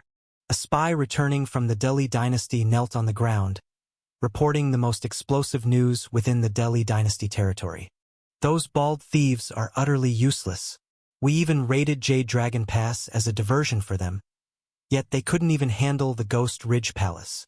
The man called Dharma King wore a cold expression, a fierce light in his eyes. He slammed the table, and the Jade Ice Crystal table, which should be indestructible even to a secret realm cultivator's full force, shattered into debris. The originally lively atmosphere at the scene immediately fell silent, and the chiefs of the various grassland tribes became as silent as cicadas in winter. The Divine Eagle Empire operates on a federated system, where major tribes maintain a degree of autonomy but must also respond to the Central Empire's summons for activities like priesthood, warfare, tribute, and recruitment. There are 5 Dharma kings in the Divine Eagle Empire, each a purple mansion great power, and one divine king who is the common lord of the empire and the most powerful existence in the purple mansion realm. The Dharma king Bader before them was one of the 5 Dharma kings and the first among them, known for his erratic and violent temper. Everyone feared angering him. What exactly is this Su Jie's background? The esoteric sect had 3 purple mansion beings and even weakened. Should not have been something a single purple mansion could handle. Someone pondered for a moment, speaking cautiously. Su Jie is reportedly actually a purple mansion middle stage cultivator. He also possesses a top grade 9 refinement goo insect and a 9th grade fierce ghost, both possessing combat power not inferior to the purple mansion level, causing the esoteric sect's defeat and total downfall. The spy immediately offered a response, detailing the information he had gathered. Hiss! Upon hearing this, everyone present except Bader gasped in shock. A purple mansion realm that's not enlightened into the heavenly palace is ultimately empty. If Su Jie appeared before me, I'd use his head as a wine cup. Bader snorted coldly. As a late-stage purple mansion cultivator himself, he boasted he could single-handedly eliminate 3 purple mansions. Despite the purple mansion realm having only 3 stages, purple mansion, upper elixir, and heavenly palace, unlike the 10 levels of Yunling or the 5 levels of secret realm, and the 7 layers of Taoist platform, the difference between each purple mansion stage is worlds apart. In the Dharma King's presence, of course, the likes of Su Jie cannot flaunt their arrogance. Indeed, but the esoteric sect's bald donkeys are too inept, while we of the Divine Eagle Empire could have destroyed Ghost Ridge Palace more than 10 times over. Su Jie is merely a purple mansion middle-stage demon cultivator. How could he possibly compare with Dharma King Bader? Perhaps only the director of the Heavenly Patrol Department, Zhang Qingcong, the top expert of the Dili dynasty, would stand a chance. The chiefs of the tribe buttered up Bader, currying favor. Are you suggesting I'm inferior to Zhang Qingcong? Bader glanced at the chief who just spoke, his gaze cold. No, how would I dare? The tribal chief, realizing he misspoke, felt a chill in his heart. Before he could finish explaining, Bader reached out with a palm. The air quaked, and the upper half of the misspeaking tribal chief exploded, bones and viscera spraying all around, leaving only 2 legs standing. His primordial spirit was even shattered with a single palm. Me, not as good as Zhang Qingcong, afraid of him? Bader swept his fierce gaze over the crowd, who were filled with fear, hurriedly lowering their heads like frightened quail. Remember, I, Bader, have never been inferior to anyone, even if that person is named Zhang Qingcong. In the golden tent, only the roar of Batu Bone echoed. At the Dali Palace, a ceremonial gathering was underway. The Emperor Wei Qing personally attended, along with a host of officials, nobility, and dignitaries, whose presence made the celebration grand, a rare significant event for the Dali royal family in years. Because today, the Dali royal family's eldest princess Wei Yushuang was advancing to the Purple Mansion. A celebration was specially organized in her honor. The atmosphere, initially lively and harmonious, signified how crucial it was for the Dali royal family to have another Purple Mansion cultivator after many years to stabilize the precarious situation of the royal family, prompting Wei Cheng to make a grand proclamation throughout the country. This celebration not only invited various dignitaries but also many major sects, some of which had Purple Mansion ancestors holding the fort. These sects sent important personnel, mostly Taoist platform realm experts, to give the royal family face. However, this festive atmosphere was completely dispelled with the arrival of urgent military news, replaced by dark clouds on Wei Cheng's face. Ghost Ridge Palace defeated the esoteric sect, Blood Demon ancestor Su Jie slain 3 Purple Mansion divine monks, occupying the western regions. As the secret messenger recounted, the ministers, high officials, and the famous families and noble children of Delhi City, including the visitors from major sects, all turned colorless and were left speechless. 1 sect, 3 Purple Mansions. Countless people felt parched and shocked upon hearing that Su Jie, Ghost Bride, and Thousand-Handed Centipede all had Purple Mansion strength. Standing next to Wei Cheng was a stunning woman dressed in golden armor, her figure elegantly defined, features bright and heroic. She was the main character of today's banquet, the eldest princess of the Dali dynasty, Wei Yuxuang. Father, Ghost Ridge Palace has grown powerful. I am willing to personally go to the southern land to guard it, to prevent Ghost Ridge Palace from expanding further north. Wei Yuxuang's expression was solemn as she took the initiative to propose this matter.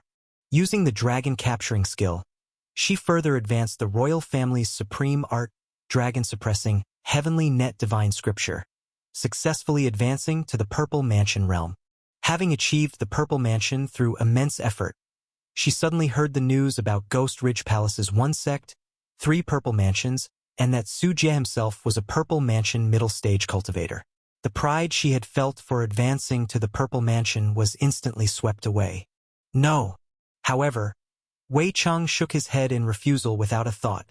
For Wei Yuxuang was the Dali royal family's precious jewel, and now she had advanced to the Purple Mansion realm. Ghost Ridge Palace's 1 sect, 3 Purple Mansions. If Wei Yuxuang went alone to the southern land to guard it, and Su Jie went mad, wouldn't Wei Yuxuang never return?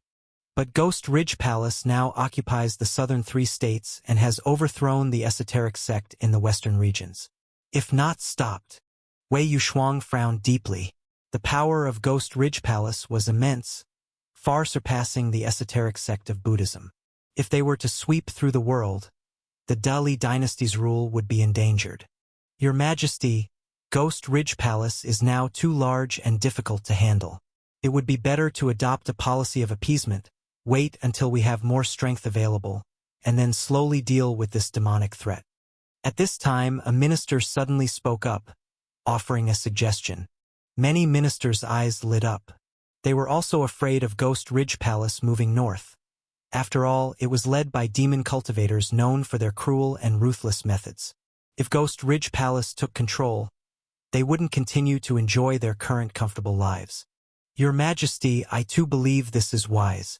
Ghost Ridge Palace is now a monstrous beast, not to be fought against directly. A conciliatory approach is the proper way. Demon cultivators are a bunch who only know killing and cultivation. They don't understand the art of governing a country. If this is prolonged, they might experience internal discord over interests without us having to lift a finger to reclaim the southern land. Our Dali dynasty's legacy is everlasting, and Ghost Ridge Palace is only a temporary threat. We should temporarily appease them, show benevolence, and let them understand your Majesty's kindness. In the future, when the royal family grows stronger, Ghost Ridge Palace might not only serve as a hunting dog, leading the charge for the royal family. One minister after another eagerly spoke up, all unanimously supporting the appeasement policy. Wei Cheng's face changed repeatedly. Ultimately, in the choice between face and practicality, after pondering for a long moment, considering that the Dali dynasty could not withstand more storms, he made up his mind. Issue an order to cancel the arrest warrant for Su Jie, and designate Ghost Ridge Palace as the Southern Garrison Mansion. Su Jie's contributions in breaking the esoteric sect please me greatly. He is to be rewarded as National Guardian General, granted a first-grade meritorious position, and conferred the title of Prince Qing, sharing weal and woe with the nation. Upon these words, the hall erupted in shock. Even the ministers who had just suggested this approach trembled at the mention of conferring a royal title, their gazes complicated. Conferring a royal title was extremely rare in the Dali dynasty.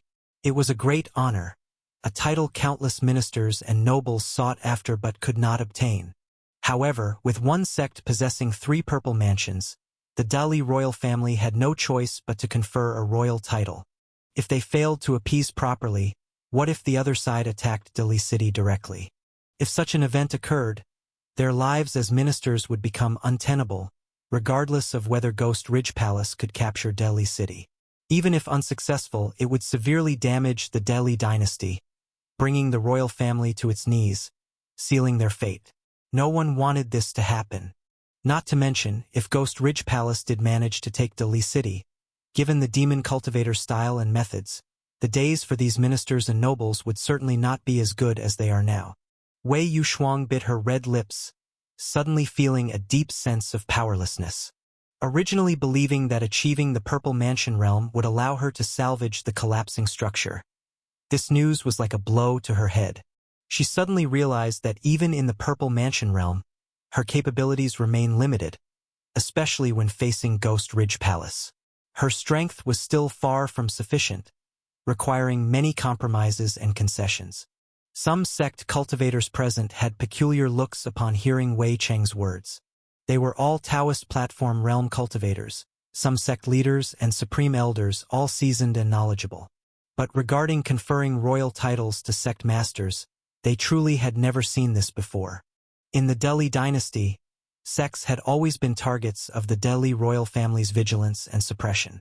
It was said that martial arts disrupt order, especially when powerful martial sects had the innate ability to destabilize governance and divide regions. Despite this, Ghost Ridge Palace Sujie was now conferred a royal title, a rare honor, though most sects were not concerned with this. The royal title, apart from sounding prestigious, offered no practical benefits from the Delhi royal family. What truly concerned these sects was Ghost Ridge Palace's formidable strength. One sect with 3 purple mansions, no other sect within the Delhi dynasty had that many purple mansion cultivators. Even a sect with 2 purple mansion cultivators was almost unseen. The Heavenly Patrol Department now had only 2 purple mansions, though Zhang Qingsong, the world's #1 master, was beyond comparison to ordinary purple mansion cultivators. Everyone knew that after breaking the esoteric sect and being conferred a royal title, combined with having one sect with 3 purple mansions, Sujie's name would truly become famous worldwide, known to all. Firefly C, inside a secluded chamber. A green lamp flickered, and the 3-legged incense burner emitted a subtle fragrance, creating a calm and harmonious atmosphere in the room. Rustle. The chamber was very quiet, with only the occasional rustling of branches and leaves. Sujie sat cross-legged on a black and yellow cushion, a small tree placed on his knees. The tree was delicate and petite, with golden veins and emerald leaves, like a top-grade jade sculpture, emitting a faint 9-colored treasure light, causing the spiritual energy in the room to surge like a sea of mist. Inhaling it resonated with the 5 internal organs. This was naturally the sacred treasure of esoteric Buddhism, the mature and complete innate spiritual divine plant, the holy Bodhi tree. Sujie lowered his brow and closed his eyes, occasionally brushing his hand over the branches and leaves of the holy Bodhi tree. Each Bodhi leaf, like gold inlaid with jade, swayed, and as Sujie's palm passed over, tiny Sanskrit characters faintly appeared on the tree's branches and bark, visible in Sujie's eyes. The Palm Heart Buddha Kingdom cultivation method is more like a heavenly palace cultivation method. Sujie murmured to himself. He had been in the chamber for 3 whole days. During these 3 days, Sujie had been interacting with the holy Bodhi tree. Besides studying the holy Bodhi tree itself and increasing his proficiency in using it, Sujie focused on researching the inheritance of esoteric Buddhism. The treasure pavilion of esoteric Buddhism had been completely seized, and centuries of accumulated wealth, along with the cultivation techniques gathered from various places and their own research, were all acquired by Ghost Ridge Palace. However, the true core cultivation techniques of esoteric Buddhism were not in the treasure pavilion but etched onto the holy Bodhi tree by esoteric Buddhism. Perhaps, in the eyes of esoteric Buddhism, there was no safer place to imprint the sect's core heritage than on the holy Bodhi tree. No one could steal it from them. Yet, esoteric Buddhism never expected that their heritage would indeed not be stolen but instead openly taken, along with the holy Bodhi tree. The religion was extinguished, and all preparations became Sujie's wedding dress. Etched on the holy Bodhi tree were the 3 most core cultivation techniques of esoteric Buddhism: 3-headed 6-armed Buddha body, Brahma Heaven Demon Sound General Outline, and Palm Heart Buddha Kingdom. Among them, the Brahma Heaven Demon Sound was the technique esoteric Buddhism used to brainwash the people of the Western regions, directly absorbing the 3 souls and 6 spirits from those people's brains, eventually causing their 3 souls and 7 spirits to be incomplete, turning them into idiots and vegetative states. This general outline was more domineering. disciples of esoteric Buddhism practiced an emasculated version. Three-headed, six-armed Buddha body was something Su Jie had witnessed on Bata Bone, a body-refining technique to strengthen oneself. It required a devout heart to Buddha, capable of manifesting the three-headed, six-armed Buddha body in battle. Su Jie didn't research these two cultivation techniques much, as they were quite useless to him. Su Jie had no need to practice the Brahma Heaven Demon Sound general outline, a method of harming civilians. Living humans have more value. As for the three-headed, six-armed Buddha body, Bata Bone had cultivated it proficiently, but still, he was beaten by Su Jie due to his innate divine body. Su Jie's real focus was on the Palm Heart Buddha Kingdom cultivation method. This cultivation method was founded over 600 years ago by the hands of Yuan Hui monk, who was also the beginning figure who led esoteric Buddhism to glory. This great monk practiced throughout his life and finally cultivated the Purple Mansion Celestial Palace, reaching the pinnacle of Western region cultivators with Purple Mansion late-stage success. Originally, the countries of the Western regions were divided into numerous religions. But after Yuan Hui monk rose to prominence, the power of esoteric Buddhism grew increasingly vast, continuously eliminating and annexing other sects of the Western regions, becoming the dominant leader. Yuan Hui monk, however, sustained too many injuries during his youthful battles, many of which harmed the primordial spirit irreversibly, leading to his passing away at not even 300 years old. Though Yuan Hui monk died, the legacy he left behind remained the treasure of esoteric Buddhism. He was the only heavenly palace cultivator of Purple Mansion late stage. In the history of esoteric Buddhism, Palm Heart Buddha Kingdom was his life's work. All conditioned phenomena are like a dream or illusion, like dew or a flash of lightning. Thus one should perceive them. Thus, countless sentient beings are liberated, yet none are actually liberated. Su Jie watched as the Sanskrit characters emerged on the Bodhi tree bark, digesting and incorporating them for his use. Though esoteric Buddhism was his enemy, Su Jie, being a demon cultivator, could extract the essence from any cultivation technique, discarding the dross, and use it to nourish his own growth. Palm Heart Buddha Kingdom was once used by Bata Bone as a trump card, launching an attack on Su Jie's Chaos Dharma form, seeming like an offensive secret technique, but in reality, it was not. Palm Heart Buddha Kingdom was truly a heavenly palace realm cultivation method of the Purple Mansion. The term Purple Mansion represents the abode of immortals, the palace where immortals reside. The cultivation of the heavenly palace in the Purple Mansion late stage requires a cultivator to create a heavenly palace from nothing in the virtual upper elixir sea of consciousness, providing a residence for the Yang God, enabling ascendancy and emperorship, ruling over holy beings, and becoming the master of life. But to fabricate a heavenly palace from nothing in the void sea of consciousness is exceedingly difficult. The so-called Buddha Kingdom in the Palm Heart Buddha Kingdom is actually the heavenly palace of the Purple Mansion late stage. The heavenly palace serves as a metaphor, with no specific form, but the more solid and vast it becomes, the greater the battle power upon attaining the Purple Mansion celestial palace realm. The Palm Heart Buddha Kingdom left by Yuan Hui monk is such a heavenly palace cultivation method because Yuan Hui monk's heavenly palace was a Buddha kingdom,